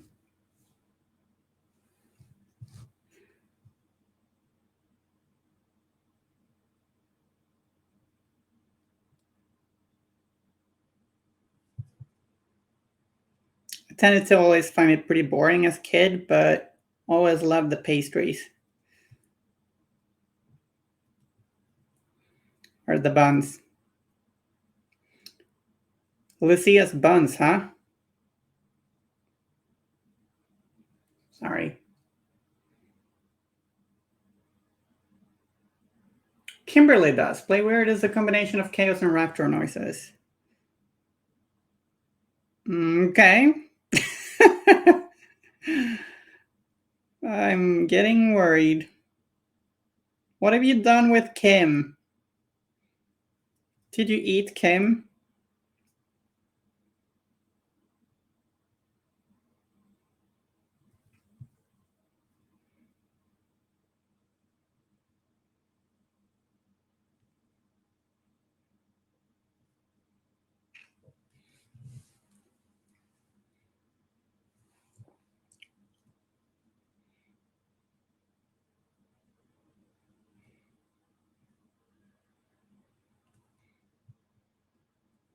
Hoffman, Titania, Pandora, Young Cornelius, Anya. Young Cornelius, probably the two highest. Yeah, they're cool. I really like the Titania artwork too. I'm really glad they made a version of Titania who's like had a shower and got dressed a little more fancily, a little more regal, fitting for a queen. First Titania is kind of like hungover Titania, you know?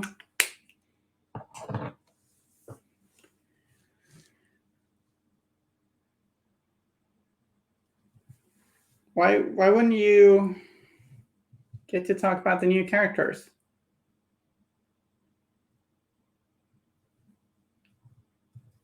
Yeah, very regal. It's really what I've been hoping for. Okay, so you ate parts of Kim. Please leave her brain.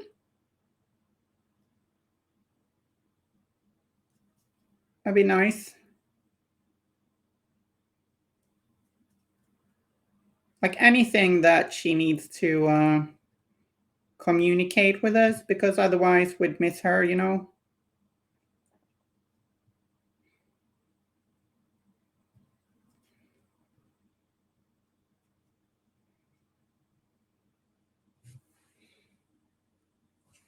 Hey, this stream it's been a little dark from the start.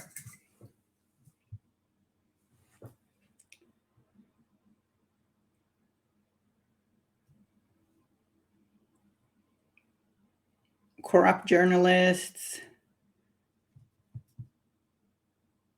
mental institution,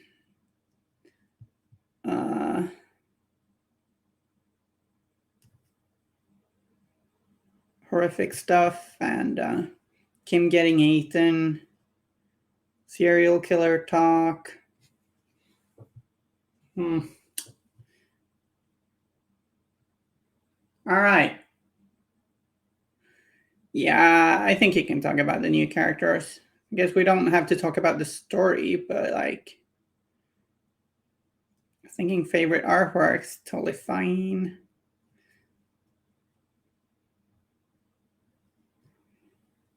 I'm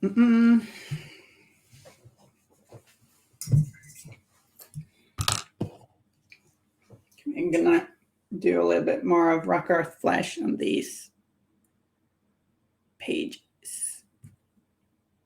Just sheets of paper. Just another a thin layer to even out the base coat a little.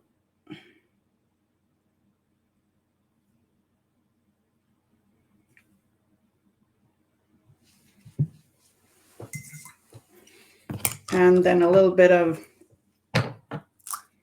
the little dawnstone to highlight the shirt and the shoes.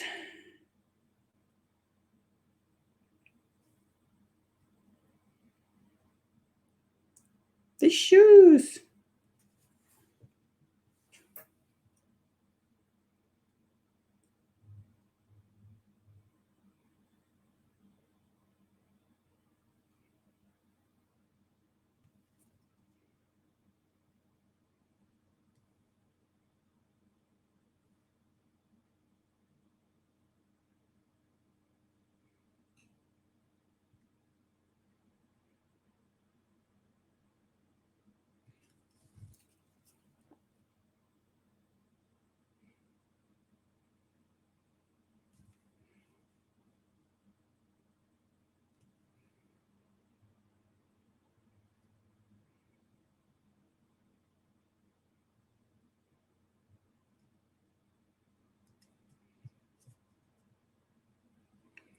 So the shoes, I'm keeping larger areas of black because I'm thinking they're leather boots or leather shoes, and one of them pretty dark,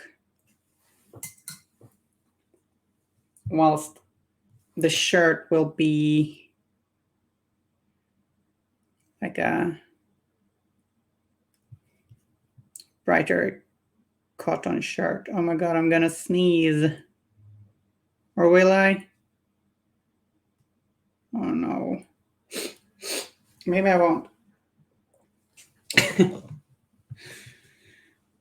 Disease containment unit in Slave Spirit, Red Cap, 33, Raw Copper, Kavanica, Yin. Those are some pretty cool characters, yeah. Yeah, the whole new Neverborn starter box has some really cool ones. They really managed to make a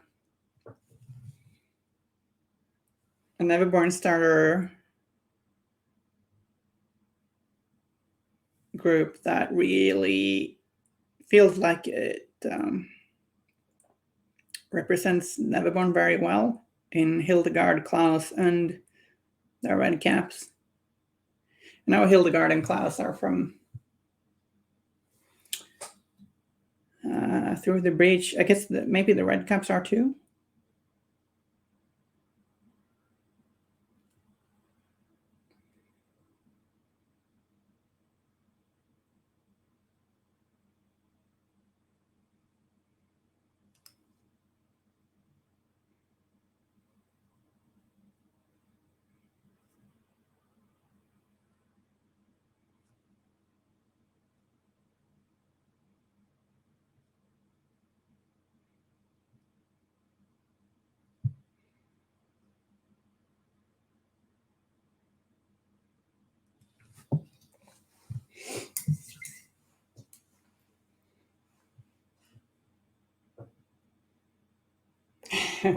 Yeah, I guess. It's one way to look at it. They leveled up. So mixing some white into the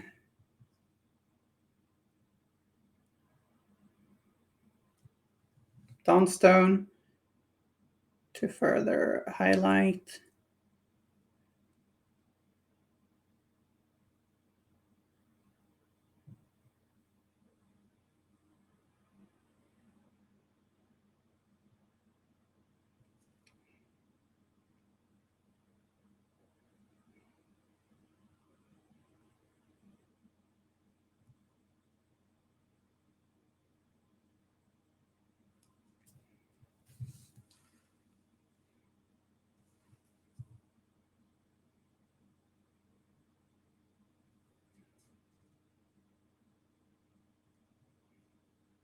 Highlighting the tips of the shoes for this.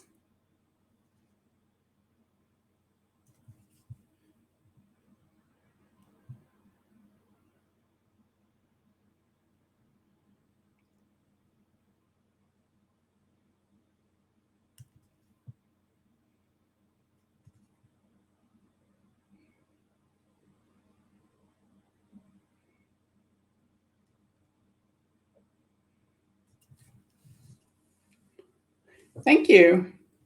Glad you think so. Could do with a little bit of blending. I think we'll do a in-between highlight, actually. I went with a little bit too much white. Add it to the dawnstone. So we're painting in an in-between light. Official word.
Then I think we'll do a very light wash on the paper. Gonna do thin down wash of Agrax or a shade. I think Seraphim Sepia would be nice too. I don't have that, but it's a little warmer. It's like, depends what effect you want, but I'm mixing a little bit of Agrax with some water to lightly shade.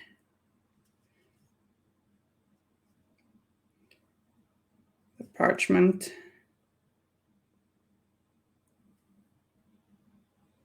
The paper or whatever.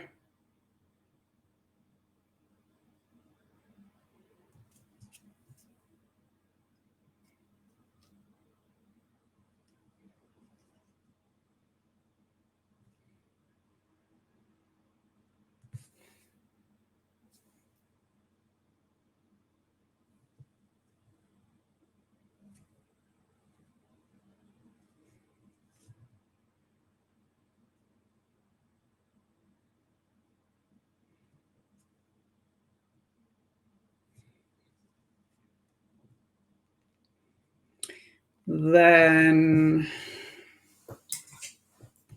I'm thinking, let's paint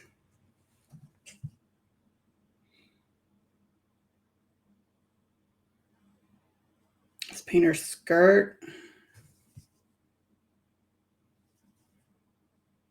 Or let's paint her bag.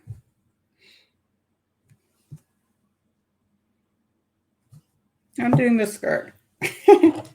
Indecisive. So I'm going to do that with Citadel dried bark.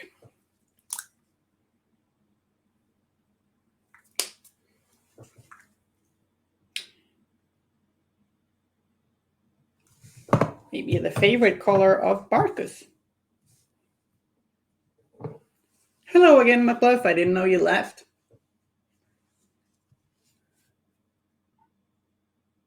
But I'm glad you're back anyway.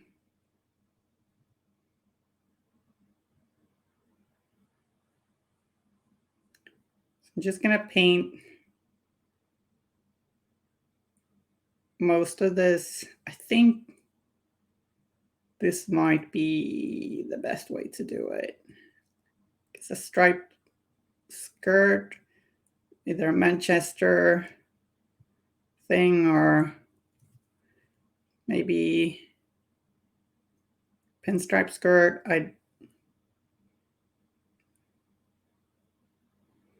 But there's a stripe texture, but I'm just painting most of it dried bark and then Like, I'm not super used to painting this texture, but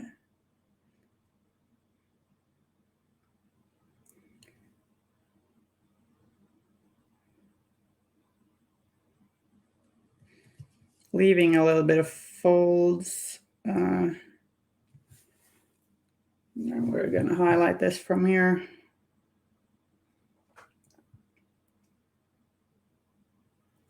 Bringing out the stripes.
I think we're gonna paint the bag and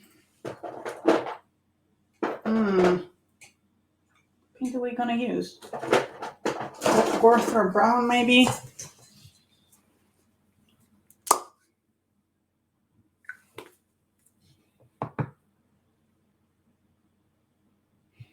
Mix of black and Gorthra brown. Both Citadel.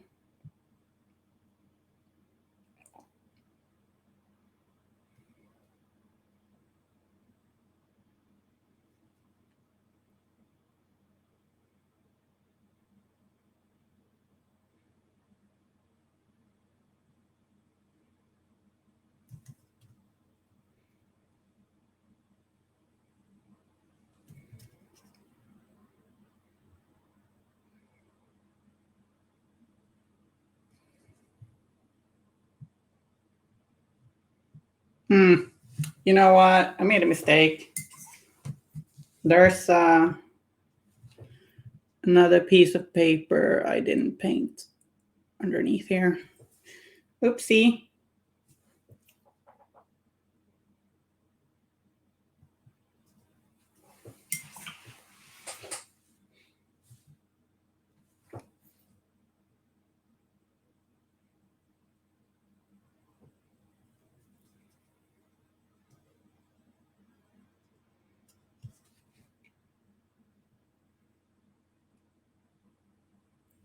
Can't just run off like that, McBluff. We get worried. We're going for like a couple of minutes.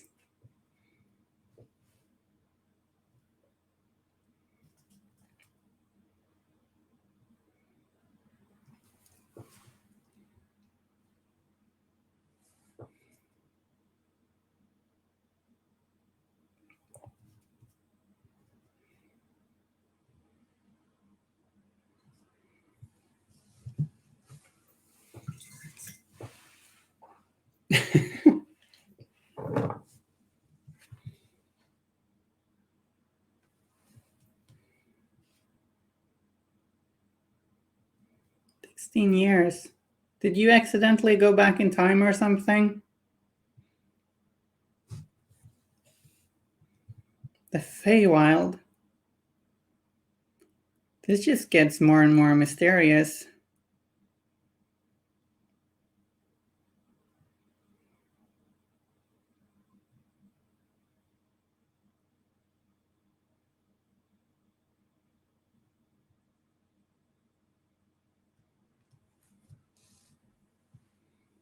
Not right. Yeah, that's where you didn't go. I'm sorry. Misinterpreted you.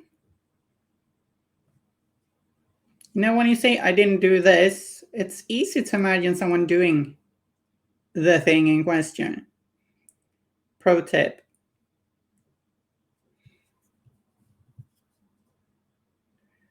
Highlighting the bag with Gorthor Brown.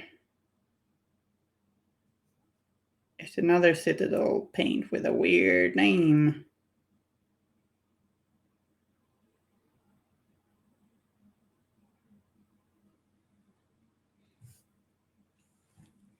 Reverse Psychology. Trixie.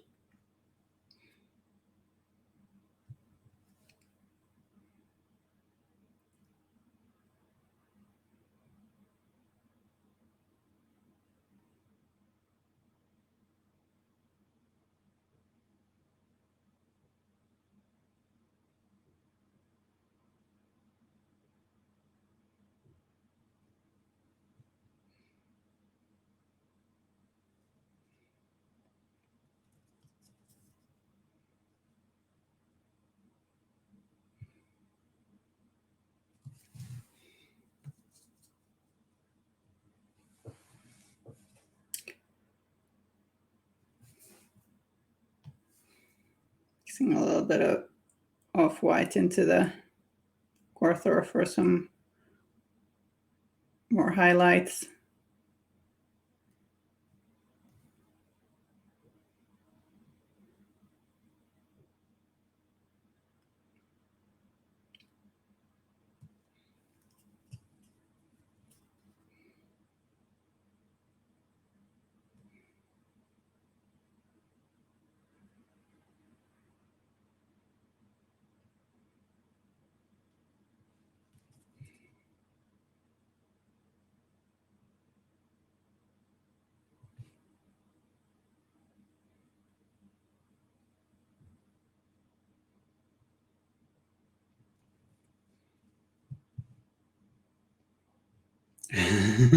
That's all right, McBluff. It's totally fine.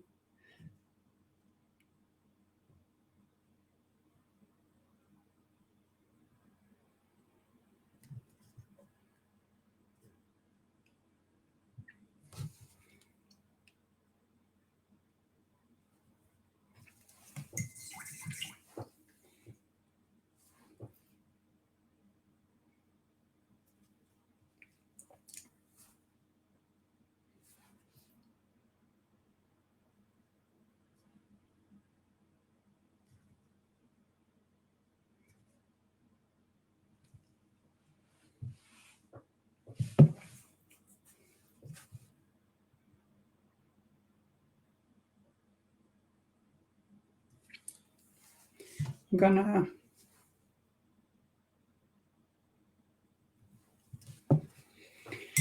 I'm gonna reapply some Rackar flesh to the sheets of paper in the book.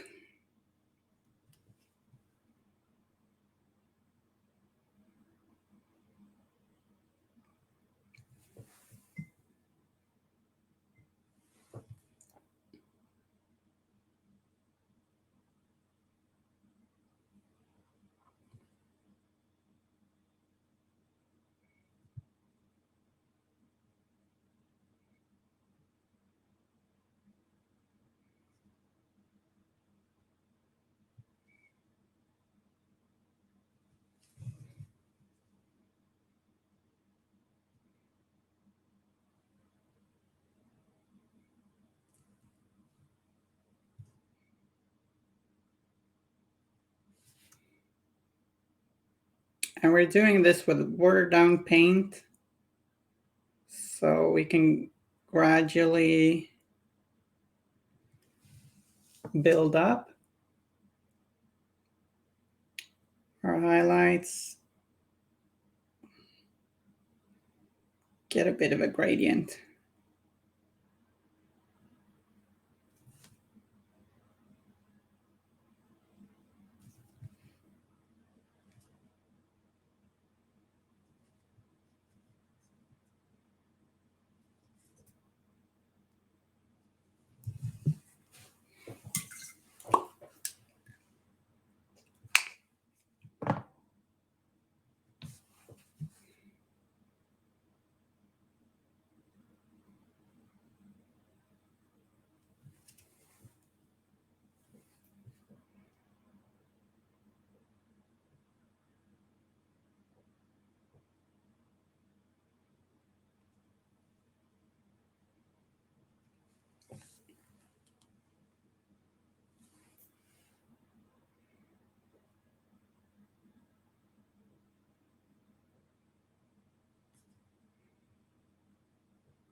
having another pass at it.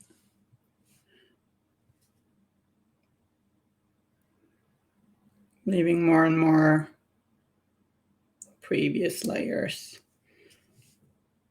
Or always leaving some of the previous layer showing.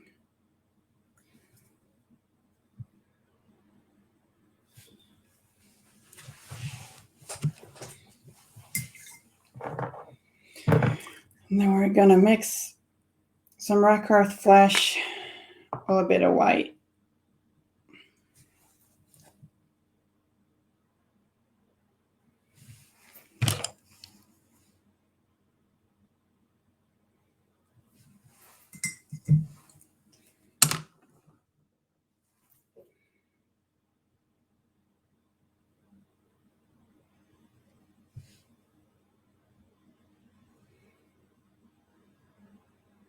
Highlighting out towards the edges. Like you can take a lot of care to blend this a lot if you want, but we're interested in balancing time efficiency and like a good end result. Oh no, I tore up the paint a little.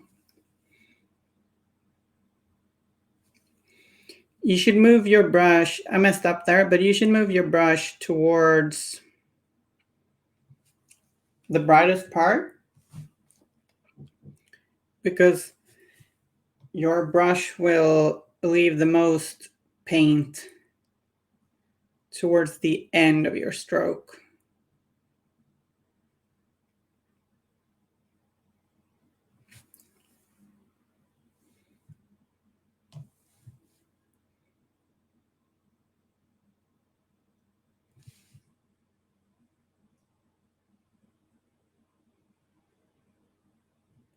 Made the little mistake there of getting the paint a little bit too thin, so it kind of messed up.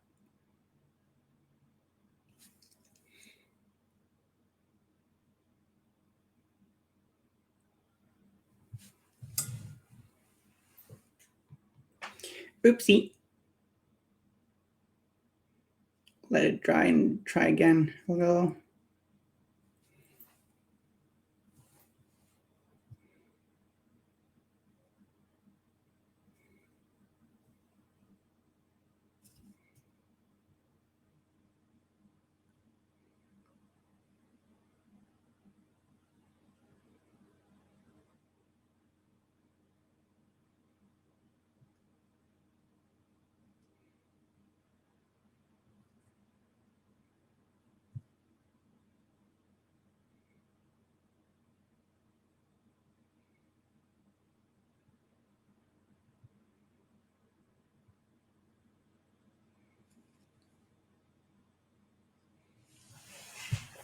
If you're gonna do lettering and then like area like this, you can get away with not having as smooth of a transition because like try and get it somewhat smooth, but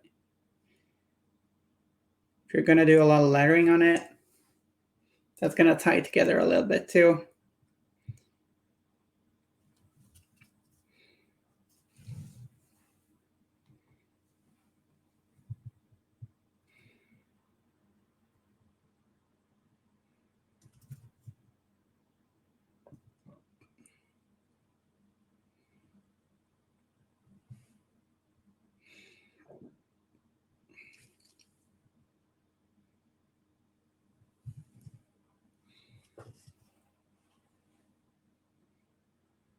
Dorian Crow is hashtag goals for that look.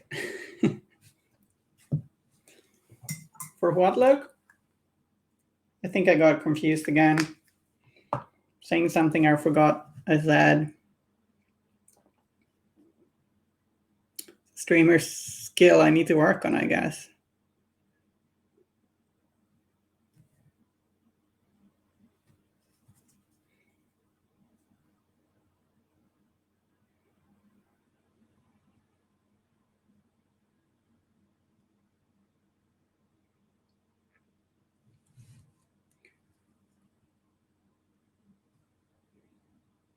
Dorian Crow has a lot of fans.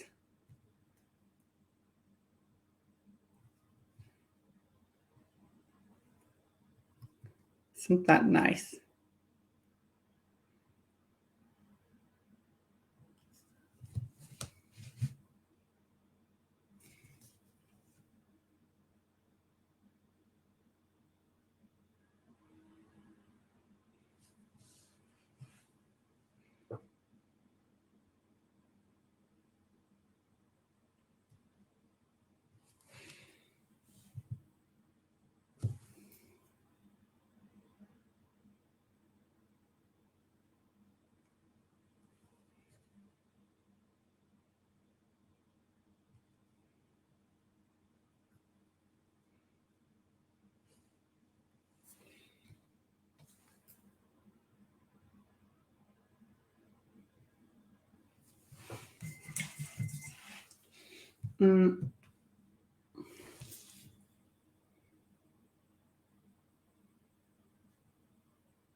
Contouring that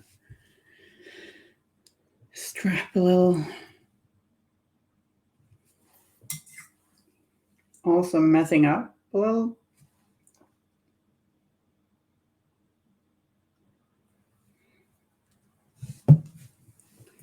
Okay, so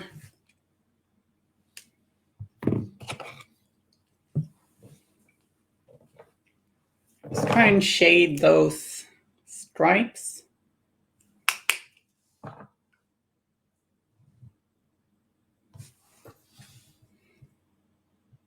Actually, just gonna fill in a few creases in the clothing with black, shading them.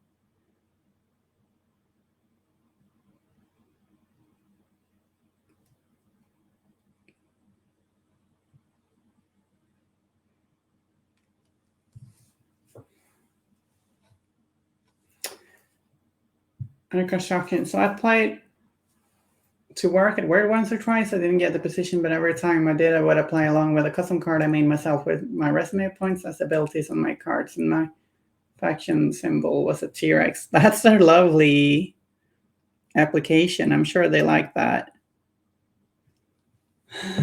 Nice.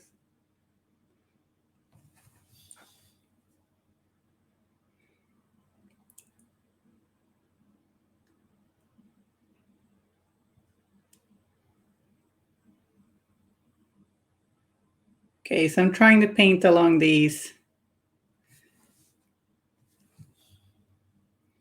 and lines, and I decided to start at the back because maybe if I get better at working with this texture a bunch of strokes in, then I guess it helps that texture is on the front because that's where we're gonna look the most. So the skirt was undercoated with, or base coated with dried bark, and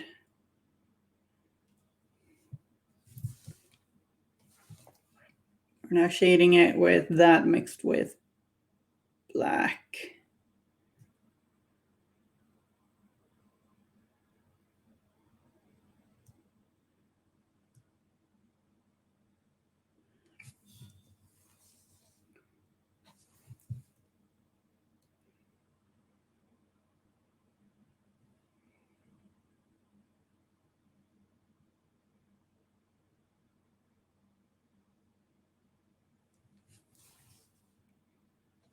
And it's a little tricky.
we're then gonna highlight this too. So yay, even more stripes to paint.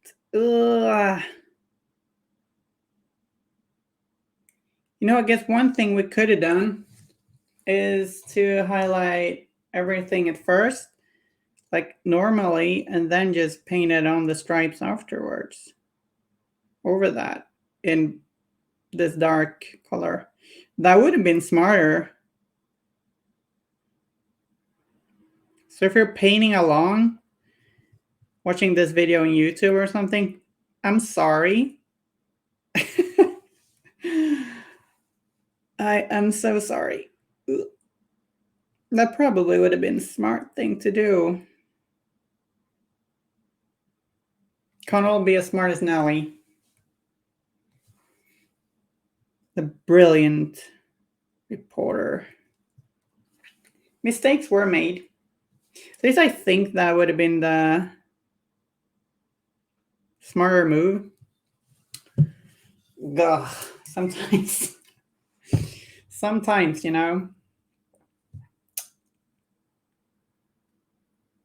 Sometimes you make mistakes.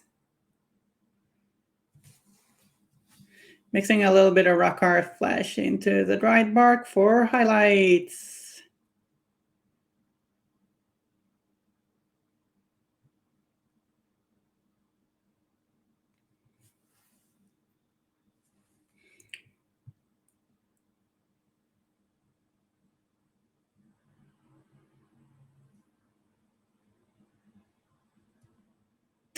Mistakes were made. That's a podcast I miss, you know. You ever listen to that? It's a good Malifaux podcast. I don't think it's running now.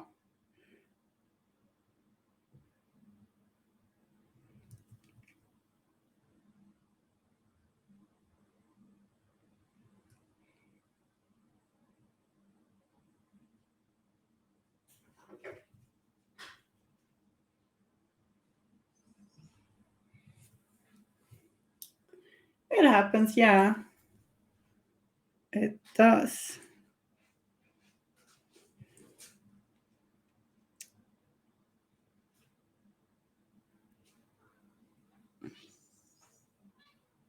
But yeah, different methods of painting this. You could do just regular highlights and then do stripes. And that would probably be quicker. So maybe there's some merit to doing this as well.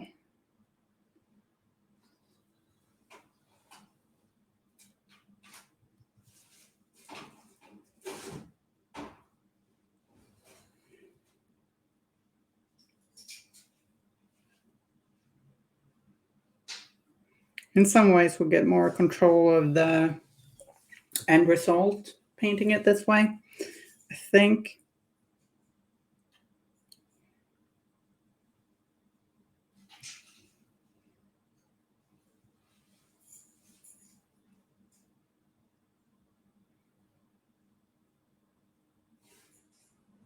And it's actually not too slow. Just requires some brush control for sure. Don't drink too much coffee. Messes up a lot of people's brush control. At least it does mine.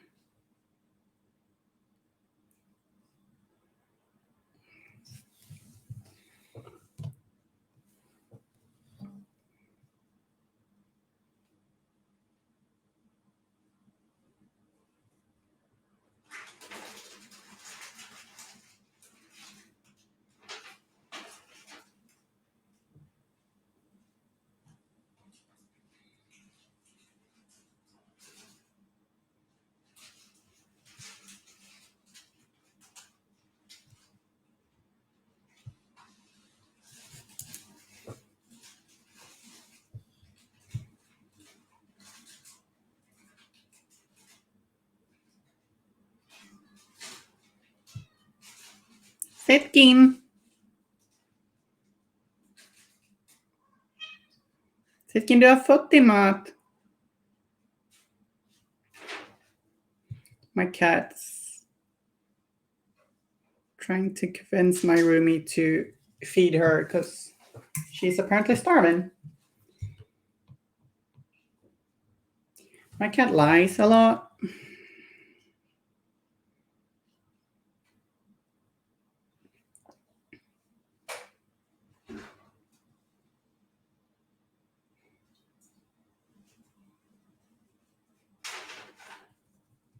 She thinks breakfast is something that everyone she meets in the morning should give her. Not like a one-time thing. It's just, yeah.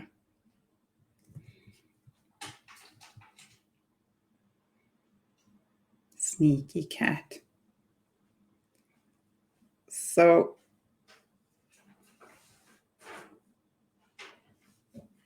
add a little bit white to the mix to highlight this further, to make some areas pop. So we got a little bit of dried bark, a little bit of rock earth flash, a little bit of white. Might be an unnecessarily complicated mix, to be honest.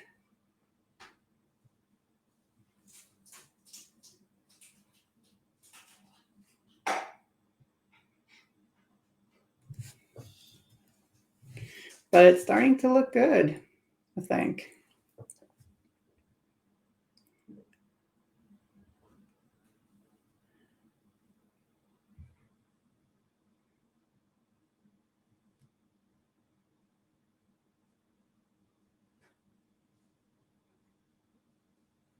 So we're highlighting, focusing on the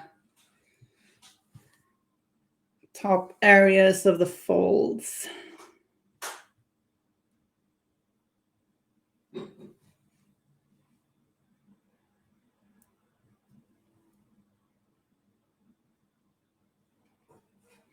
Here at the bottom edge of the skirt too.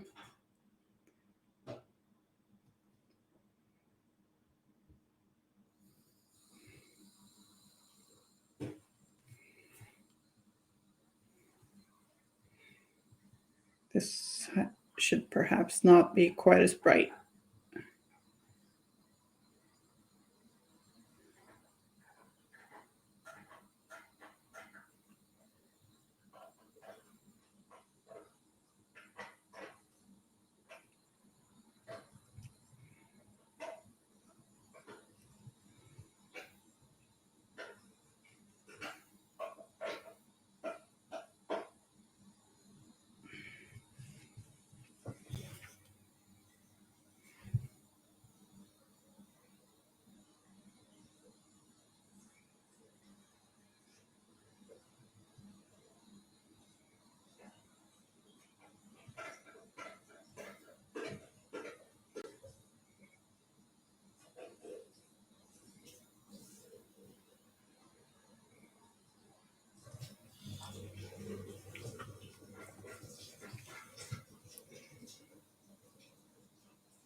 Kitty, you're not starving. No, you're not.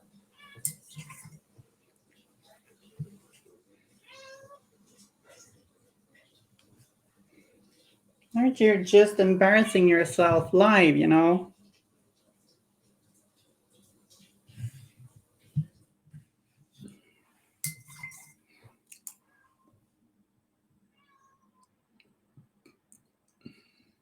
Starving baby, yeah. Oh.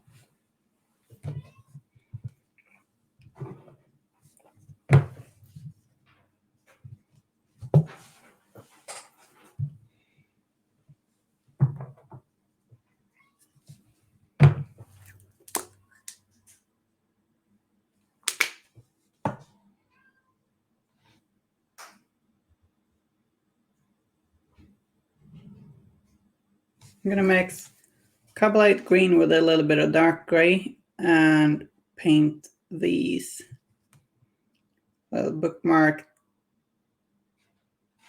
thingies. Und kind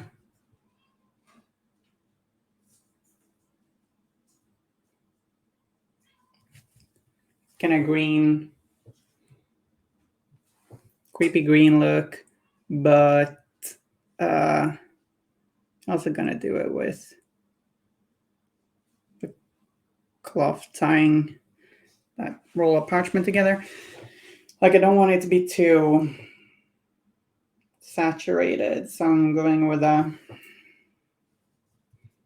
slightly muted teal, desaturating it by mixing blacks and or dark gray and light gray into it. Yeah, she's never been fed in her life. No, that was probably what she said, right?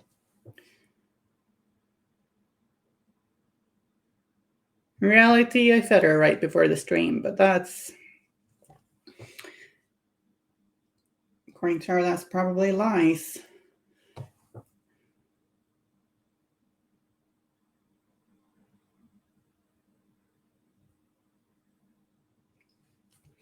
She loves her food.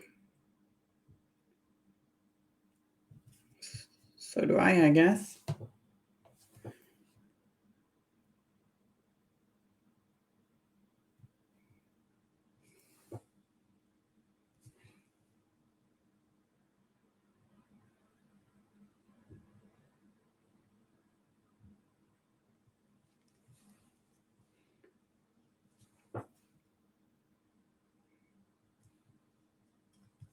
Reason I picked green was because of how it contrasts with red.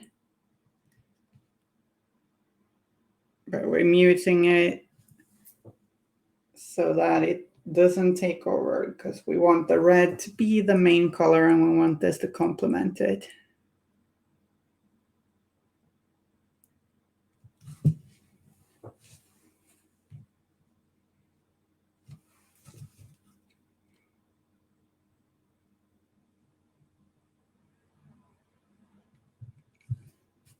Not fight it.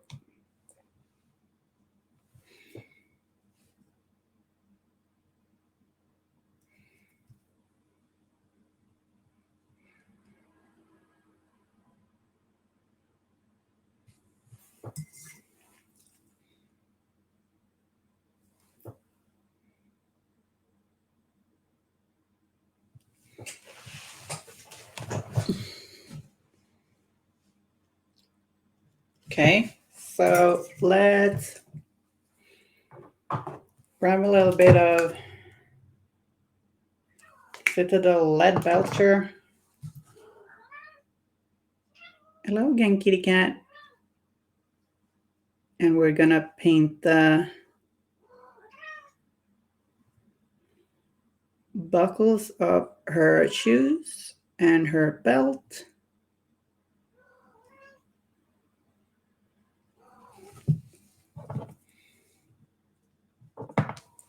And her shirt's buttons.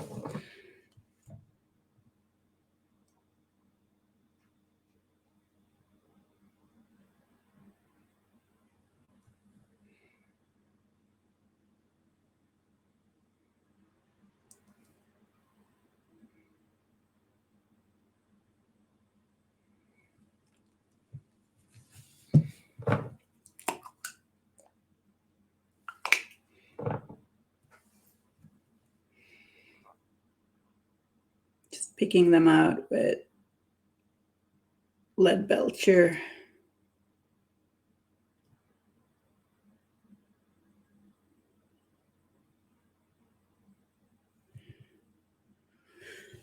You should probably not belch lead. It's like a sign that you're not, things aren't going great, you know?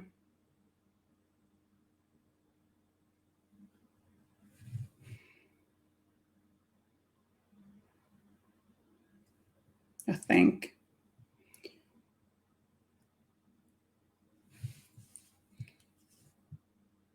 Okay, so now what do we have left? We have these, we have some lettering left to do. Here we go again, lettering. Remember last stream? BB on board.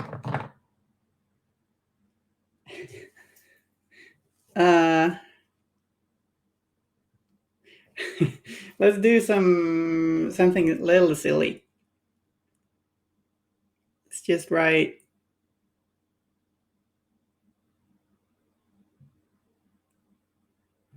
Oh, I messed up immediately. Come on, paintbrush. Do it. Damn it. Do the thing. Lettering. Yes.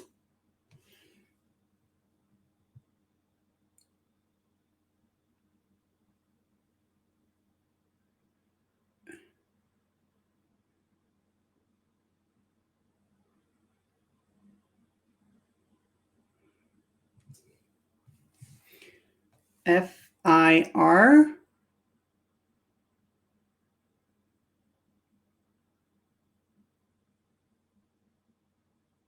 E.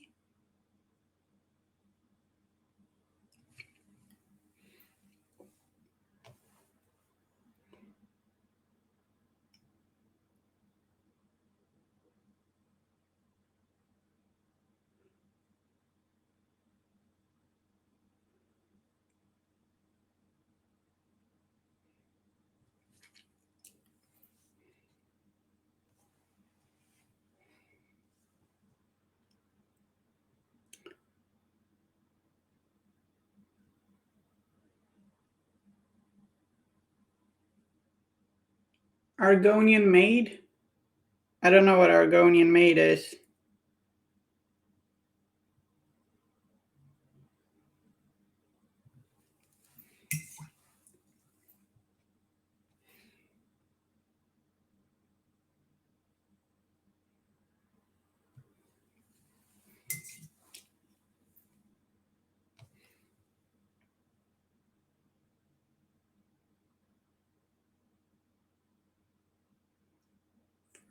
Second word, first letter S, last letter F.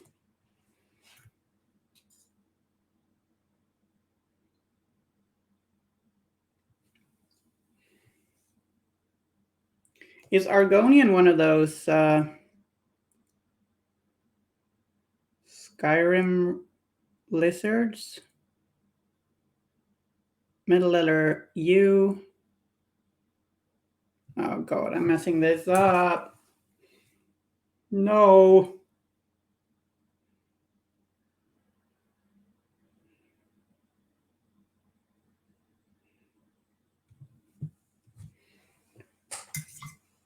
Yeah, I kind of figured.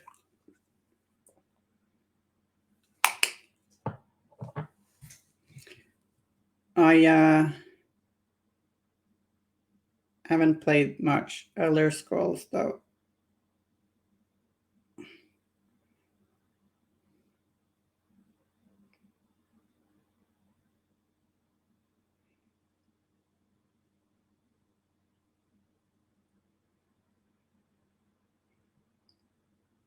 There we go. I wrote fire stuff because that makes sense, right?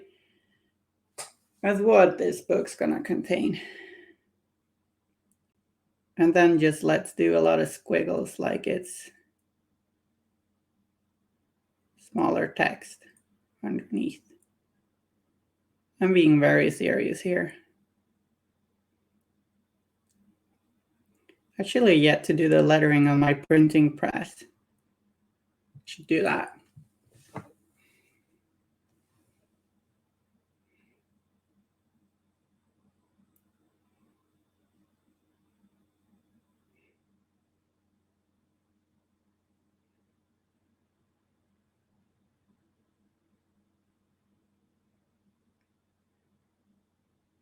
Just doing squiggles.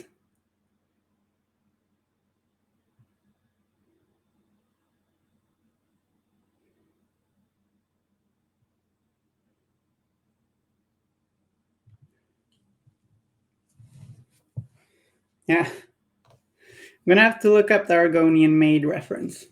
Flames and such relating to. Yeah.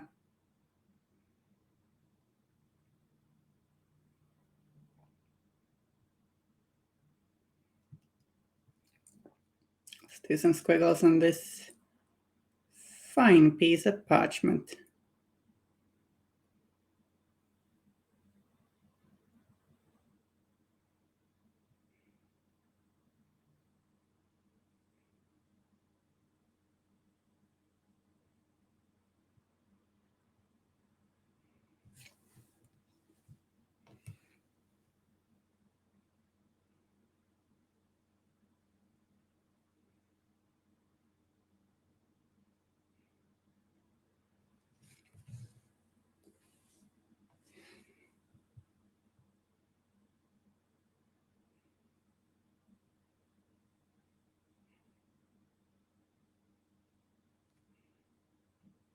Or paper. Whatever.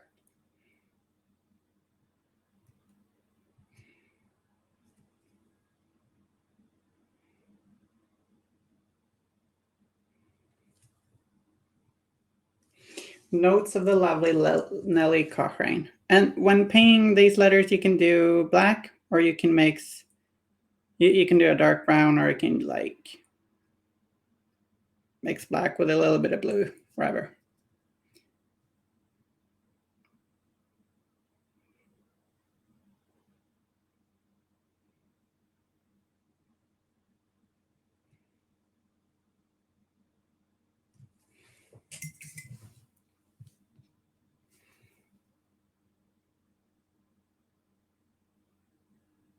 Flames and such would have been a good, cool thing to write, actually.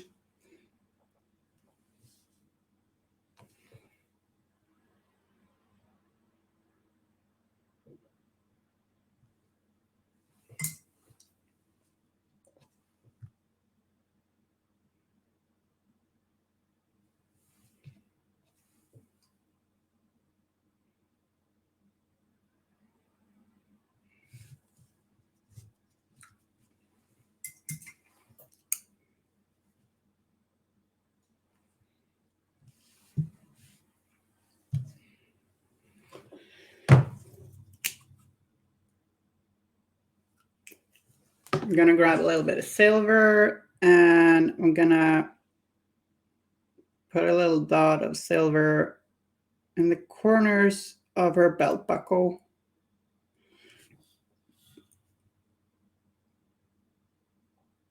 And same with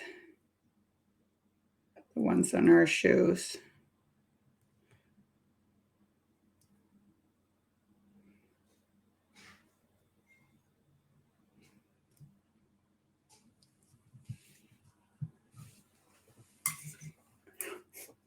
Well, that Inferno jazz. Yes.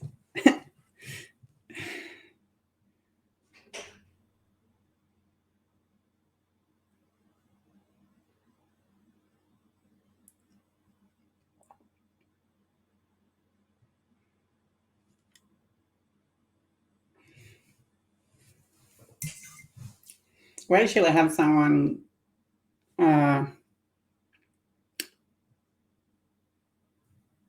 setting a lot of fires in the neighborhood? So that's great.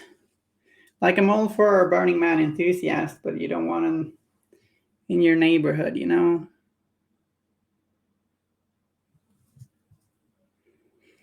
So, yeah.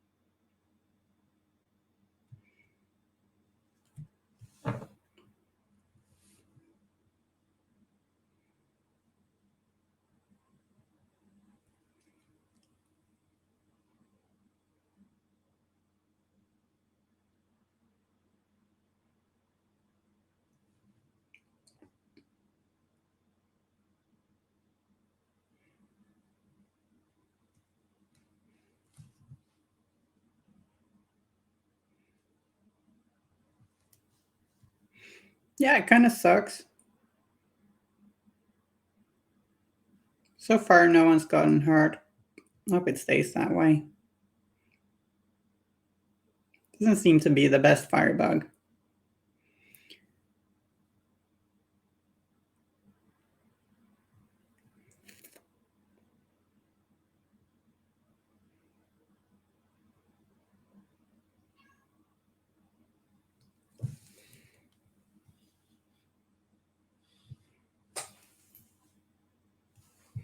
Got a little bit more shading to her skirt, and then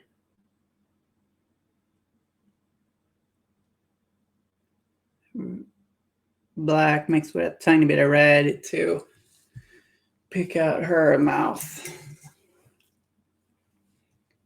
And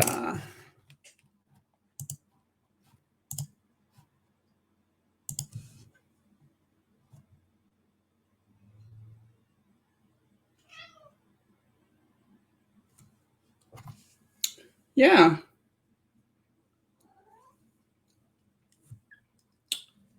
we got Nellie painted. That was a lot of fun.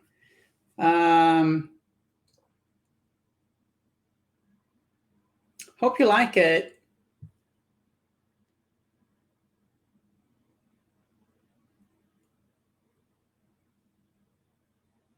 Thanks. I think she turned out pretty good.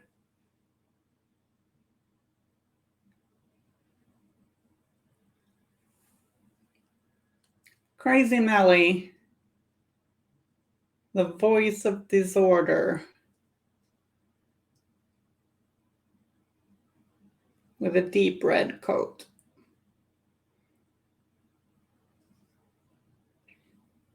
Thanks for providing me those links there, Play Weird, and thanks a lot for everyone who took part in this hobby evening. It's been a lot of fun hanging with you and painting with you. Thanks, guys. I'm glad you like our paint job. Just adding a tiny bit of definition here to the pages. Take care, and we'll see each other on Thursday, where maybe I'll be painting August, maybe I'll be painting something else. I haven't decided yet. Take care, everyone. See you later. Bye.